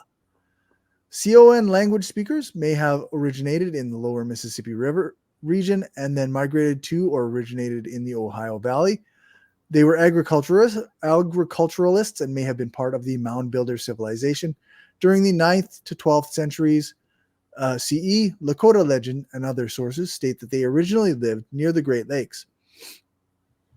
The tribes of the Dakota, before European contact in the 1600s, lived in the region around Lake Superior. In this forest environment, they lived by hunting, fishing, and gathering wild rice. They also grew some corn, but their locale was near the limit of where corn could be grown. This may be a conflation of the Algonquian-speaking groups typically in that region. though Siouan peoples probably migrated there later. In the late 16th and 17th centuries, Dakota Lakota speakers lived in the upper Mississippi region in what is now organized as the states of Minnesota, Wisconsin, Iowa, and the Dakotas. Conflicts with Anishinaabe and Cree peoples pushed the Lakota west onto the Great Plains in the mid to late 17th century. Early Lakota history is recorded in their winter counts, Lakota pictorial calendars painted on hides or later recorded on paper. The Baptiste Good Winter Count records Lakota history back to 900 CE, when white buffalo calf woman gave the Lakota people the white buffalo calf pipe. After 1720, the Lakota branch of the Seven Council Fires split into two major sects: the Sayon, who moved to the Lake Traverse area on the South Dakota, North Dakota, Minnesota border, and the Oglala Sechengu, who occupied the James River Valley. However, by about 1750, the Sayon had moved to the east bank of the Missouri River, followed 10 years later by the Oglala and Brule. Around 1730, Cheyenne people introduced the Lakota to horses, which they called Sankawakan, or dog of power, mystery, and wonder. Interesting. After they adopted horse culture, Lakota society centered on the buffalo hunt on horseback. The total population of the Sioux, Lakota, Santee, Yankton, and Yanktonais was estimated at 28,000 in 1660 by French explorers. The Lakota population was estimated at 8,500 in 1805. It grew steadily and reached 16,110 in 1881, one of the few Native American tribes to increase in population in the 19th century. The number of Lakota has increased to more than 170,000 in 2010, of whom about 2,000 still speak the Lakota language. The large and powerful Arikara, Mandan, and Hidatsa villages had long prevented the Lakota from crossing the Missouri. However, the great smallpox epidemic of 1772 to 1780 destroyed 3/4 of these tribes. The Lakota crossed the river into the drier, short grass prairies of the high plains. These newcomers were the Sayon, well-mounted and increasingly confident, who spread out quickly. In 1765, a Sayon exploring and raiding party, led by Chief Standing Bear, discovered the Black Hills, the Pahasapa, then the territory of the Cheyenne. 10 years later, the Oglala and Brule also crossed the Missouri. Under pressure from the Lakota, the Cheyenne moved west to the Powder River country. The Lakota made the Black Hills their home. Dakota peoples emerged from a long history linked to the demise of the Hopewell and later Mississippian archaeological cultures, and arrived in Minnesota/Wisconsin, taking advantage of the region's mosaic of forests, lakes, and prairies. The ancestral Dakota were associated with the specific Midwestern woodland archaeological complexes.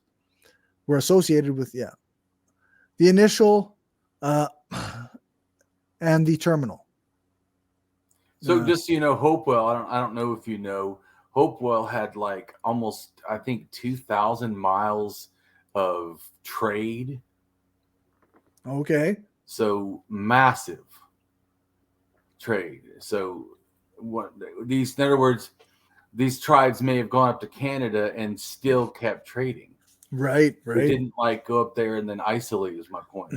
So even though they eventually isolated and become their own people, for a long time, there's been a lot of trade, and there may have still been trade if white people hadn't, made countries and borders and shit, right. The trade was impossible. So there's also goes back to, like you said, about the empty country or like people that weren't evolved. They literally had thousands of miles of trade. Yeah, they were evolved for sure. Yeah. Concentrated at the Mississippi River headwaters in the parkland transition zones between forest and prairie, the Dakota exploited the plentiful resources of these ecotones. Linguistically part of the Siouan language family, dialects emerged to distinguish the Dakota proper and the Middle Division from the Western Division Lakota. Dakota expansions onto the eastern prairies in the mid-17th century were a response to the population increases that came with access to French trade goods, including firearms. In the early 18th century, as Ojibwa-Dakota conflict increased over the control of hunting territories and access to traders in the Mississippi watershed, the Lakotas moved west onto the prairies, crossed the Missouri to the High Plains, and continued their expansion westward to control the Black Hills. As horses came through the trade networks, Lakotas expanded in number and flourished because of the abundant game resources. Their expansions were composed of forays into neighboring regions that comprised the border regions and territories of their enemies. Lake of the Woods and Rainy Lake, Turtle Mountains / Pembina Hills, as well as the Souris, White Earth, and Missouri Yellowstone Rivers regions. The Dakota, once abandoned by the French in the early 18th century, became allies of the British and were increasingly bound to them by treaties and trade alliances, involving fighting as British allies in the War of 1812, from the arrival of the Americans with the Pike expedition to the upper Mississippi in 1805. Uneasiness characterized relations for much of the next decades. While the French had been acculturated as kinsmen, the English replaced these roles imperfectly. And when the Americans arrived, they did not grasp the importance of reciprocity for the Dakota. Treaties of friendship and trade gave way to extorted land cessions. The American appetite for land and resources was never satiated. By the 1850s, the Still hasn't Dakota... been. No, that's right. Let's not put it in past tense. Yeah. Still has not ever been satiated. Because going back to Cory's original comment, which I think is just a good assumption for states in general, they won't do the right thing. Yeah, that's right. Just assume that if it's the choice between doing the right thing and not doing the right thing, they will not do the right thing. They will not do that. Yeah. I never thought about it so plainly, but it's really an excellent rule of thumb. Yeah, that's right. What are you talking about? Oh, states? Oh, well, they're not going to do I don't expect they'll do the right thing. Yeah, seriously, great commentary. It almost like applies across the board. Who you're talking about. Just say that after it, and you're pretty much going to be right on. Just about, eh? I mean, it's disgusting and sad, but yeah, but it's accurate. Yeah, that's right. By the 1850s, the Dakota were left with reservations upon which they were allowed to reside only at the discretion of the President of the United States. This dependency left them vulnerable and periodically destitute. Minnesota became a territory in 1849 and a state in 1858, surrounding them and filling up their former lands. While less circumscribed, the Lakota and Yankton and Yanktonais participated in the 1851 Fort Laramie Treaty that began a process of fixing the boundaries of tribal territorial domains, with pledges of annuities for cessation of intertribal warfare. However, as the United States drifted towards civil war, promises to Indians were all but forgotten amidst the graft and corruption of the Indian service. The collision of events and circumstances that led to the Dakota outbreak were numerous. The breaking point was reached between August and December of 1862, when the young men refused to watch their families starve any longer. With the onset of fighting, the diaspora of many Dakota began as vast numbers fled onto the prairies of eastern Dakota Territory, then north into Canada, first to the vicinity of the Red River Settlement, then westward to the present-day western Manitoba. Standing Buffalo led his followers back into Montana Territory, where he was killed in battle on June 5, 1871. His son, taking his father's name, led part of this group back into Canada, eventually settling on the Standing Buffalo Reserve in 1878. Whitecap had led followers into Manitoba and eventually into what became Saskatchewan, but when forced by the Métis to join in the fighting in 1885, Whitecap's group was punished. However, once rehabilitated, they were given a reserve at Moose Woods.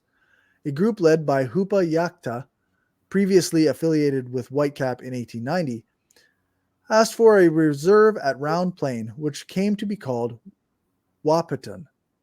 Most of the followers of Sitting Bull went south and preceded his surrender to U.S. authorities on July 19, 1881. However, a small group of Lakota remained and struggled for survival at the edges of Moose Jaw and were finally granted a reserve at Wood Mountain in 1910. While reserves at Oak River, Birdtail, and Oak Lakes had been established for Dakota in the 1870s, and others for the Portage La Prairie bands in 1886 in Manitoba. The Dakota communities in Saskatchewan and Manitoba remain extremely isolated. The contemporary Dakota, Lakota communities in Saskatchewan have remained outside of treaty and have had differential relations with the various jurisdictions among which they must deal. A contemporary movement among the Sioux in Saskatchewan is pressing for treaty adhesions to bring them into full status and equal relations with Canada, as are the other First Nations within Saskatchewan. So now we're on to a map. The likelihood of that happening. Yeah, it's very going unlikely. Back to Cory's rule of thumb. Yeah. Yeah, is that will they do the right thing? Likely not. Likely not. So now we've got a map of the Dene Yenesian languages. Freaking ridiculous.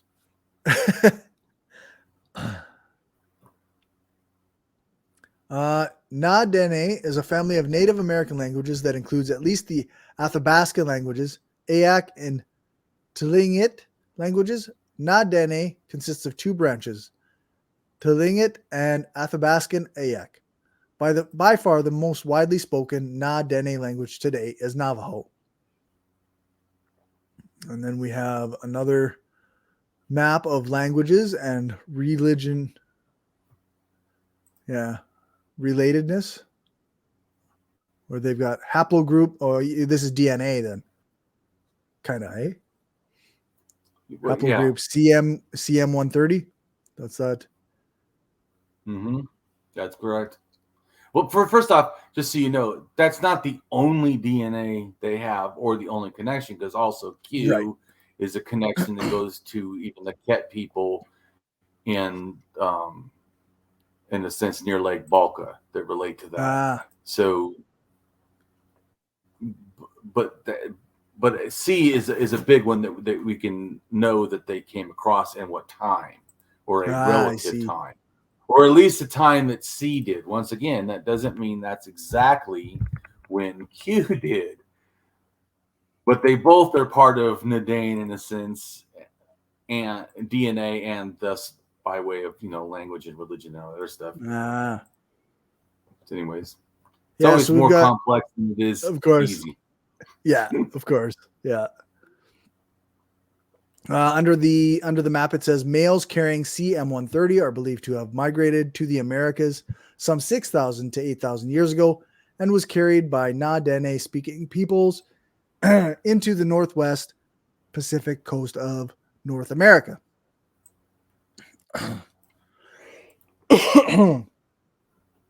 Dene Yenesian languages, I think similar to the Sami or Ainu peoples. Dene Yenesian peoples who migrated related to beliefs that were likely paganistic, shamanism with heavy totemism themes. Dene Yenesian is a proposed language family consisting of the Yenesian languages of Central Siberia and the Na Dene languages of northwestern North America. Reception among experts has been somewhat favorable. Thus, Dene Yenesian has been called the first demonstration of a genealogical link between Old World and New World language families that meets the standards of traditional comparative historical linguistics, besides the Eskimo Aleut languages, spoken in far eastern Siberia and North America.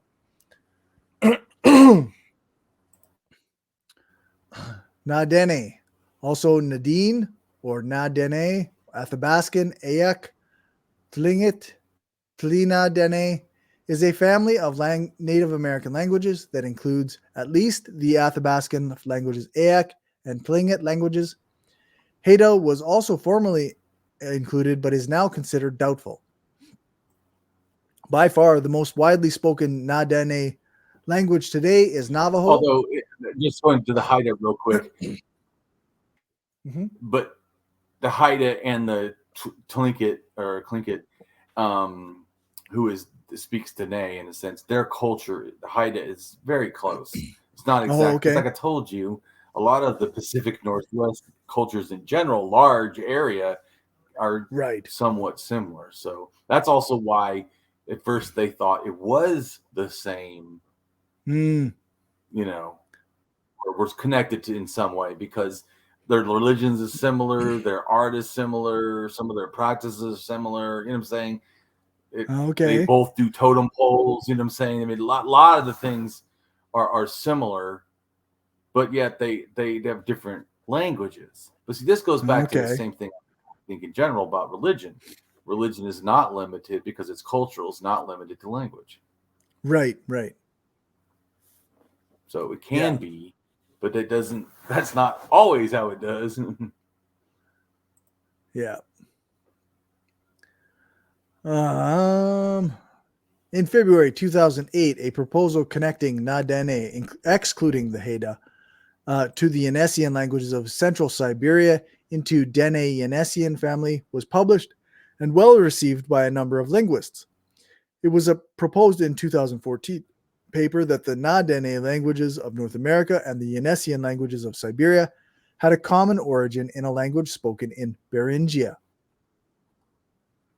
between the two continents.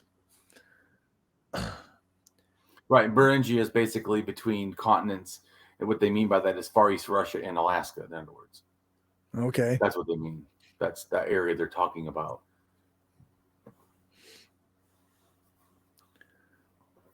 Dene Sulin or Dene Chipewyan. The Dene people are an indigenous group of First Nations who inhabit the northern boreal and Arctic regions of Canada. The Dene speak northern Athabascan languages. Dene is the common Athabascan word for people. The term Dene has two usages.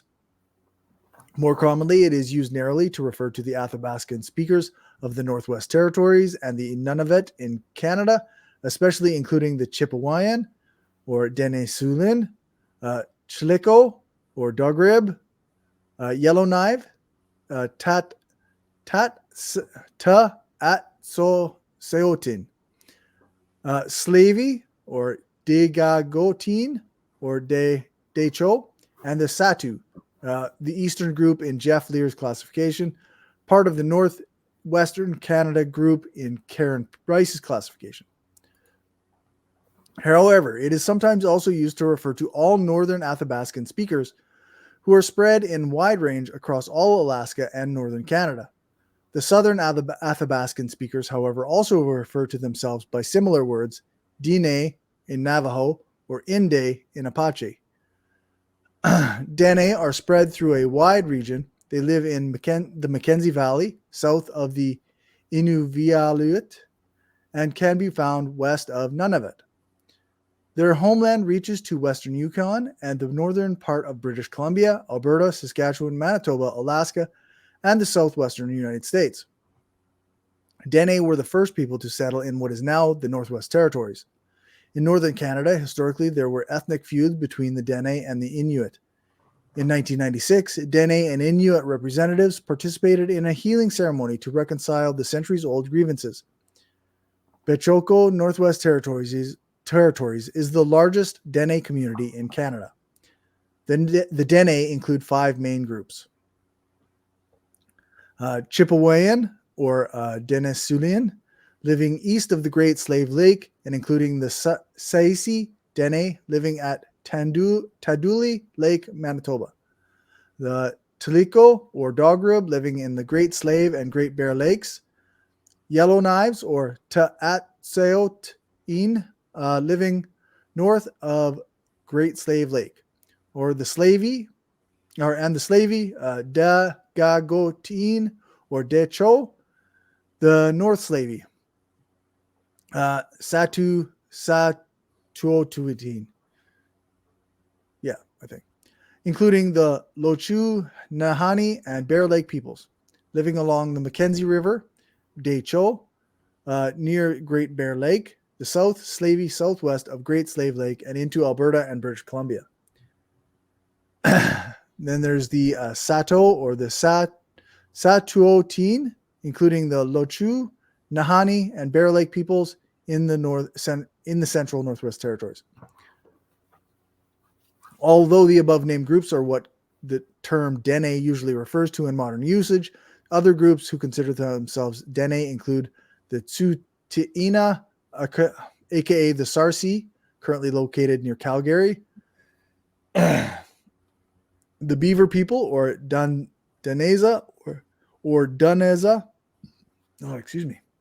of northeastern British Columbia and neighboring regions of northwestern Alberta, the Tahltan, Kaska, and Sikani people of the northern interior of British Columbia. Another group in this region, the Tetsot people, lived in the Portland Canal area of the northernmost BC coast, near the border with Alaska. They are now extinct. The Dakel, or carrier peoples of the northern and central interior of British Columbia, and their subgroup, the Wet'suwet'en. The Tsilhqot'in people of the eponymous Chilcotin district of the central interior of British Columbia. The extinct Nicola Athapascans, aka the Stuics, strangers in the Shuswap language, migrated south from northern BC into the Nicola Valley region in the late 18th century and were absorbed into the Nicola people. An alliance with Nlaka Pamuks and Okanagan peoples. The Gwich'in and Tana'ana and other peoples of Yukon and Alaska are also considered to be Dene, which is to say they are part of the family of Athapascan-speaking peoples. The Dene Sulan, also known as the Chipewyan, are Indigenous peoples in the subarctic region of Canada, with communities in Manitoba, Saskatchewan, Alberta, and Northwest Territories. Linguistically, the Dene Sulan are closely related to the Chileko, Slavey, and Yellowknives, neighboring Dene who speak similar languages and whose territories share borders. Traditional Dene Sulan territory includes northern portions of Manitoba, Saskatchewan, Alberta, and the southern part of the Northwest Territories, and Nunavut. With the exception of Nunavut, contemporary Dene Sulan communities exist in the same areas, generally between Lake Athabasca and Great Slave Lake. The Dene Sulan, also known as the Chipewyan, are Indigenous peoples in the subarctic region of Canada with communities in Manitoba, Saskatchewan, and Alberta, and Northwest Territories. The Dene Sulan are Dene and share many cultural and linguistic similarities with neighboring Dene communities. As of 2015, there were more than 23,000 registered members of the Dene Sulan First Nations. The 2011 National Household Survey recorded 12,950 speakers of the Dene Sulan language. Dene Sulan are closely associated with other Dene groups, as well as Northern Cree and Métis, who may share their communities and also speak Dene Sulan. As such, populations and language numbers are approximations. The word Dene means people and serves many purposes. It is a collective term for the people previously known as Athapascans and is often used as an equivalent to the Athabascan language group.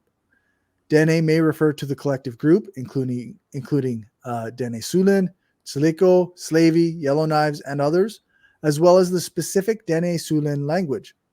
The 2011 National Household Survey recorded 12,950 speakers of the Dene Sulan language. There are two dialects of Dene Sulan. The K dialect is far less common than the T dialect. And many communities are attempting to revive the language through youth education programs. And just imagine if people also tracked religion as closely as they tracked the language. Right. But this goes back to the same thing to me in general. They either don't care enough to see it move because they think it doesn't matter. It's not Christian, so who cares, right? Right. Or atheists. It's not being pushed in my face, so who cares? Right. I mean, both these are the wrong answer. Yeah, for sure. Yeah, I can definitely see, like you say, like atheists are going to be like, well, who cares? but the Christians are going to be more like, well, we must focus on us. Right. Exactly. Exactly. Yeah. So that's what I'm saying is in general, we don't get to learn as much as we should know. Mm-hmm. There should be a genealogy this clear on religion. Yeah, but like we know the reason not is fucking Christianity. Totally. Yeah, that's right. So traditional Dene Sulan socio-territorial organization was based on hunting the migratory herds and of barren ground caribou. Hunting groups consisted of 2 or more related families that joined with other such groups to form larger local and regional bands, coalescing and dispersing with the herds. Leaders had limited, non-coercive authority, which was based on their ability, wisdom, and generosity. Spiritual power was received in dream visions and exercised by shamans. Pause for a second. Wouldn't it have been great if the leadership, if all leaders were that way? Yeah, that's right. I mean, that's not perfect, but it's not bad. Yeah, that's right. Non-coercive authority based on their ability, wisdom, and generosity. That's pretty good. Anarchists are hoping for. Right? It's not bad. It's not bad. Yeah. I think that sounds a lot better than America. Yeah, that's right. The whole non-coercive authority thing is pretty good. That's a good start for sure. That got my interest. Like, wow, hey. But this goes back to the same thing, the thinking that these people had, every idea wrong is just fucking racist bullshit. That's right. There's some apps. The same thing, like I told you, you learn that's what happened. I learned different cultures and religions and went, wow. Some of that shit's some good shit. Some of that's not too bad, actually. Like, wow. Yeah. Why did we say these people were bad exactly? Right. Yeah. Because somebody in authority wanted to control people, so they had to paint these other people as bad, right? Right. Yeah. Yeah. So, spiritual power was received in dream visions and exercised by shamans, and reflected a worldview intertwined with the natural world. Catholic missionaries were successful in converting the majority of Dene in the area, superseding traditional belief systems. Of course, and how did that happen? It's called the schools, right? The Catholics didn't just come and go, hey, let's do a sermon. And everyone went, oh my God, where's Jesus? No, they were totally just like, hey, yeah, like you like this Jesus guy? Here's some books. No, not even close. No. That's what I'm saying. And sometimes when they say stuff, the Catholics were successful. Yeah, it was a fucking cultural genocide. That's right. Yeah. Saying it's successful makes it almost sound positive. No, it was fucking horrid. The same thing that caused the majority of Dene to become Catholics is also the same thing that caused them to have a language that barely exists, right? Like, exactly. So, yes. Well, I'm just saying that sometimes how they frame things in articles or books or whatever, it just they're missing the point. Like, no, it's very status quo. It's very like Canada is, the good guy, right? Yeah. In Dene Sulan tradition, it was Thana Delthur, also known as the slave woman, who guided an employee of the Hudson's Bay Company into Dene Sulan territory and introduced her to Europeans. This successful meeting led to the HBC in 1717 to establish Prince of Wales Fort, or Churchill, for the Dene Sulan fur trade. The fur trade aggravated relations between Dene Sulan and their southern neighbors, the Cree. Peaceful relations began to be established between Dene Sulan and Cree between 1716 and 1760, but in some places hostility continued much later. The fur trade also affected their relations in the late 18th century for their northern neighbors, Inuit, whom they later termed Hotel Ina, or enemies of the flat area. Hudson Bay to Great Slave Lake in the late 18th and early 19th centuries, the Yellowknives took advantage of their strategic location and in the early 19th century briefly occupied the Yellowknife River region, displacing its Sliko inhabitants until they retaliated in 1823. Some Dene Sulin began to hunt and trap in the full boreal forest, where fur-bearing animals were more abundant, and they extended their territories to the south. Some even began to occupy the northern edge of the parkland, where they hunted bison. Others remained more independent from the trade, though some were willing to trade food provisions. By the late 19th century, most contemporary Dene Sulin communities had settled in their current territories. Epidemics of European diseases decimated the population, with the first great smallpox epidemic occurring in 1781 and 82, and the other epidemics continuing through the first half of the 20th century. Settler colonialism in Canada is the continuation and the results of colonization of the assets of the Indigenous people of Canada. As colonization progressed, the Indigenous peoples were subject to policies of forced assimilation and cultural genocide. The policies signed many of which were designed to both allow stable houses. The governments in Canada in many cases ignored or chose to deny the Aboriginal title of the First Nations. The traditional governance of many of the First Nations was replaced with government-imposed structures. Many of the Indigenous cultural practices were banned. First Nations people's status and rights were less than that of settlers. The impact of colonization on Canada can be seen in its culture, history, politics, laws, and legislatures. The current relationship of Indigenous peoples in Canada and the Crown is one that has been heavily defined by the effects of settler colonialism and Indigenous resistance. Canadian courts and recent governments have recognized and eliminated many discriminatory practices. Not even close to enough. Yeah, no, that's not really full at any rate. that makes it sound like everything is fine now. That's fucking bullshit. Yeah, no, that's not right. The reality of Saskatchewan's colonial violence. The recent attack on Colby Tutusis is not an isolated incident, but rather part of an ongoing struggle between Indigenous people and settler colonialism in Saskatchewan. There are few places in Saskatchewan, both historically and in the present, that better exemplify the evolution of Indigenous-settler relations than the Battlefords region. The region once served as the Canadian government's operations base during the Northwest Resistance, and has been a flashpoint in the ongoing struggle between Indigenous peoples and colonizers. Most recently, Battleford was where Colby Tutusis, a Cree man from Poundmaker First Nation, was assaulted by white settlers in an unprovoked attack that happened in front of his 6-year-old daughter.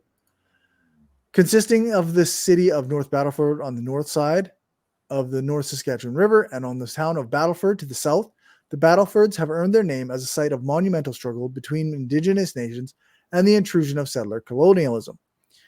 An ongoing struggle with a historical basis from the earliest point in the history of European contact in the plains, almost 2 centuries before Saskatchewan was called Saskatchewan.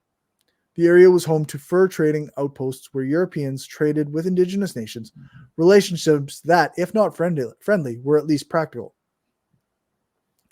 In 1875, 6 years after the Dominion of Canada purchased Rupert's Land from the Hudson's Bay Company in preparation for mass settlement in the region, Battleford was founded, and in 1876 became home to a Northwest Mounted Police outpost. Here, the Northwest Mounted Police would maintain their offensive against the Indigenous communities whose knowledge and trade had long kept Europeans in the area alive. The Battlefords have earned their name as a site of monumental struggle between the Indigenous nations and the intrusion of settler colonialism. As Indigenous European relations transitioned into an outright occupation of Indigenous land, Fort Battleford would play a role in the Northwest Resistance. It was here that Cree bands sympathetic to the Métis cause would conduct raids to access weapons, horses, and food to prepare them to join the fight against colonization. While settlers took refuge in the Northwest Mounted Police palisade.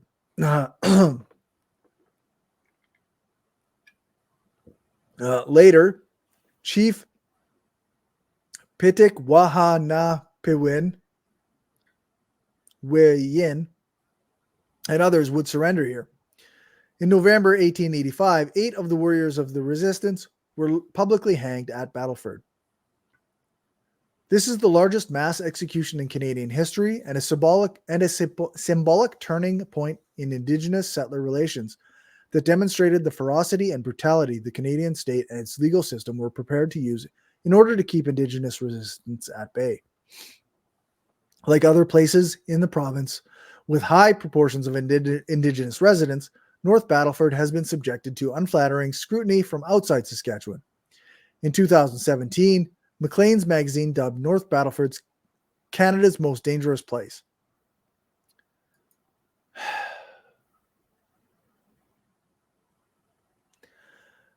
I disagree.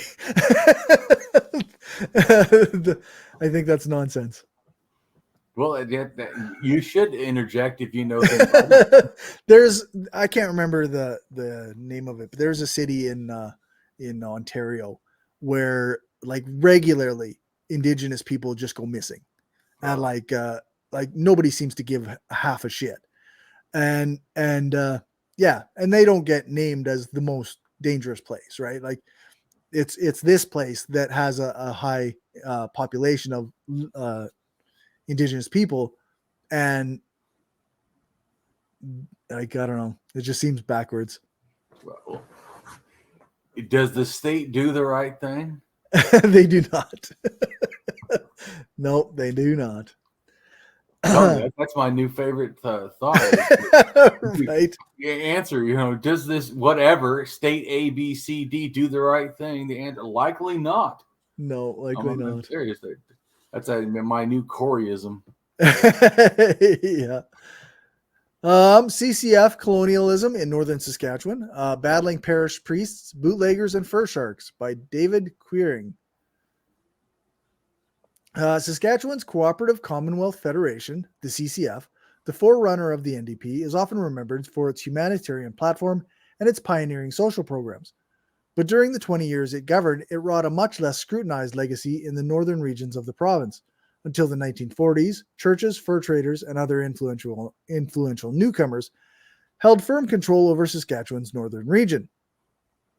Following its rise in power in 1944, the CCF made aggressive efforts to unseat these traditional powers and install a new socialist economy and society in largely Aboriginal communities. The next 2 decades brought major changes to the region as well-meaning government planners grossly misjudged the challenges that confronted the North and failed to implement programs that would meet its needs. Northerners lacked the voice and political clout to determine policies for their half of the province. And the CCF effectively created a colonial apparatus imposing its own ideas and plans in those communities without consulting residents. While it did ensure that parish priests, bootleggers, and fur sharks no longer dominated the North, it failed to establish a workable alternative. In an elegantly written history that documents the colonial relationship between the CCF and Northern Saskatchewan, David Queering draws on extensive archival research and oral history to offer a fresh look at the CCF era. This examination will find a welcome audience among historians of the North, Aboriginal scholars, and general readers interested in Canadian history. So then we've got Canada's Colonial Genocide of Indigenous Peoples, a review of the psychological and neurobiological processes linking trauma and intergenerational outcomes. From the abstract. That proves that we should address this ethically. Yeah, okay, go ahead. Yeah, from the abstract. The policies and actions that were enacted to colonize Indigenous peoples in Canada have been described as constituting cultural genocide. When one considers the long-term consequences from the perspective of the social and environmental determinants of health framework, the impacts of such policies on the physical and mental health of Indigenous peoples go well beyond cultural loss. This paper addresses the impacts of key historical and current Canadian federal policies in relation to the health and well-being of Indigenous peoples. Far from constituting a mere lesson in history, the connections between colonialist policies and actions on present-day outcomes are evaluated in terms of transgenerational and intergenerational transmission processes, including psychosocial, developmental, environmental, and neurobiological mechanisms and trauma responses. In addition, while colonialist policies have created adverse living conditions for Indigenous peoples, resilience, and perseverance of many aspects of culture may be maintained through intergenerational processes. And then we got another headline, Our Colonial History in Canada, the Colonial Agenda and Bill C-15. It's all smoke and mirrors. The stated purpose of Bill C-15 is to begin aligning Canadian law with the United Nations Declaration on the Bill on the Rights of Indigenous People, UNDRIP. When asked to write a piece on Bill C-15, I took a day to reflect on the history of this once land of the free and on my concerns, fears, and hopes. UNDRIP provides hope for more than just sustainable and decolonized future at a time in history when ecosystems are collapsing as a consequence of global overexploitation of creation. Some call this development, but in reality, it's a time of human-caused climate change, unprecedented in its magnitude and reach.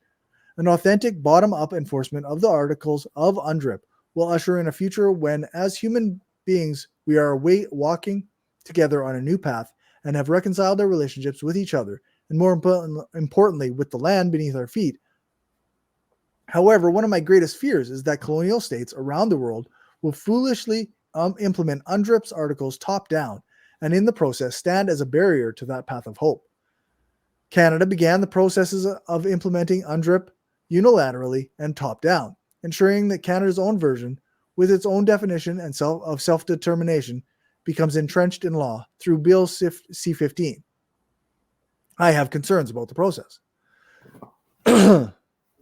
First, provincial education systems have failed to teach true history of this land, leading to widespread ignorance and blind acceptance of the colonial agenda.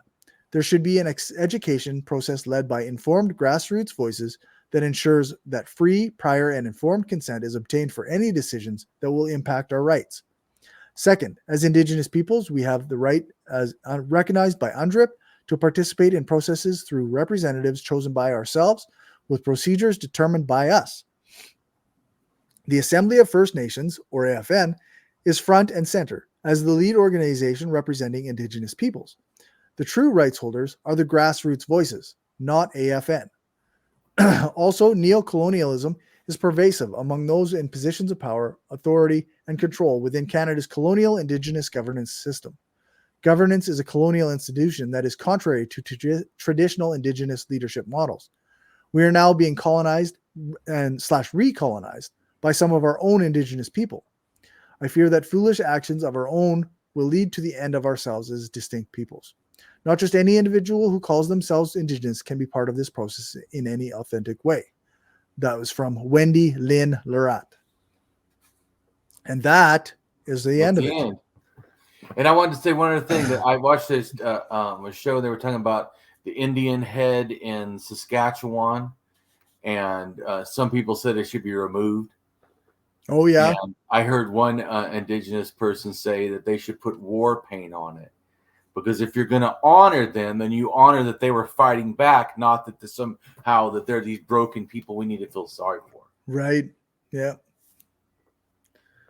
So what would you say so far? I mean, what do you think? Did you learn anything? Oh, yeah. I mean, learned lots. There's lots there that I didn't have, especially like you say, like the languages and like the connections between them and a lot of the history of the actual like events.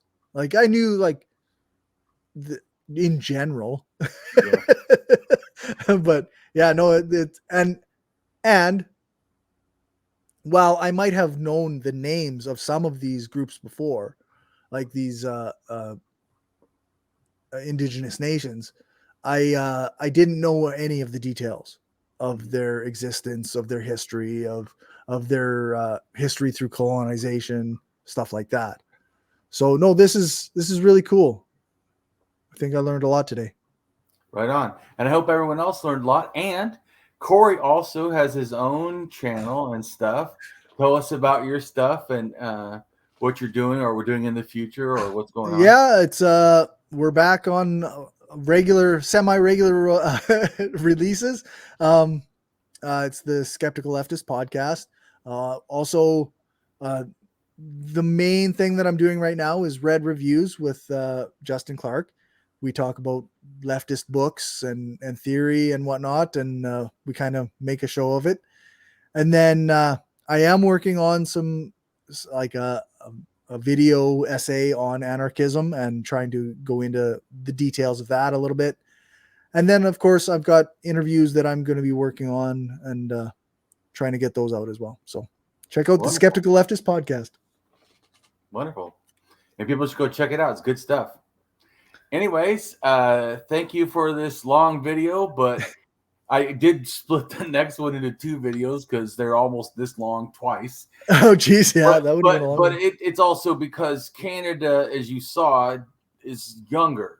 So the Americas has a lot longer history. And so especially Florida, since Florida has the oldest city in the northern United States. So, right. So yeah, it has a lot more to address. Lots to deal with. Yeah, not that it's any like some shining thing it thinks it is. Right. No, it's more horrid. So yeah. Anyways, everyone, I hope that you learn stuff, and I think that we should learn to respect others. And this I think needs to be ethically addressed. And sorry, the fuck is not an ethical addressing of it. So no, that's right. Like, sorry is the minimum you should do because you realize ethically you did something wrong. Yeah, that's right. Yeah. So, but then you also have to change, and then, we should make amends. Yeah. I mean, yeah, it's absolutely. It's so fucking horrid that it's absolutely, especially to me. How can you say we stand for freedom around the world? No, you don't. No, fuck, you don't. Anyway, so you don't even stand for freedom in your own country. So like, what exactly? Yeah. No. So, everyone, take care. And with next 2 videos, the first one will be America and Florida, and then Florida, basically the finishing of Florida. Okay, right on. See you later.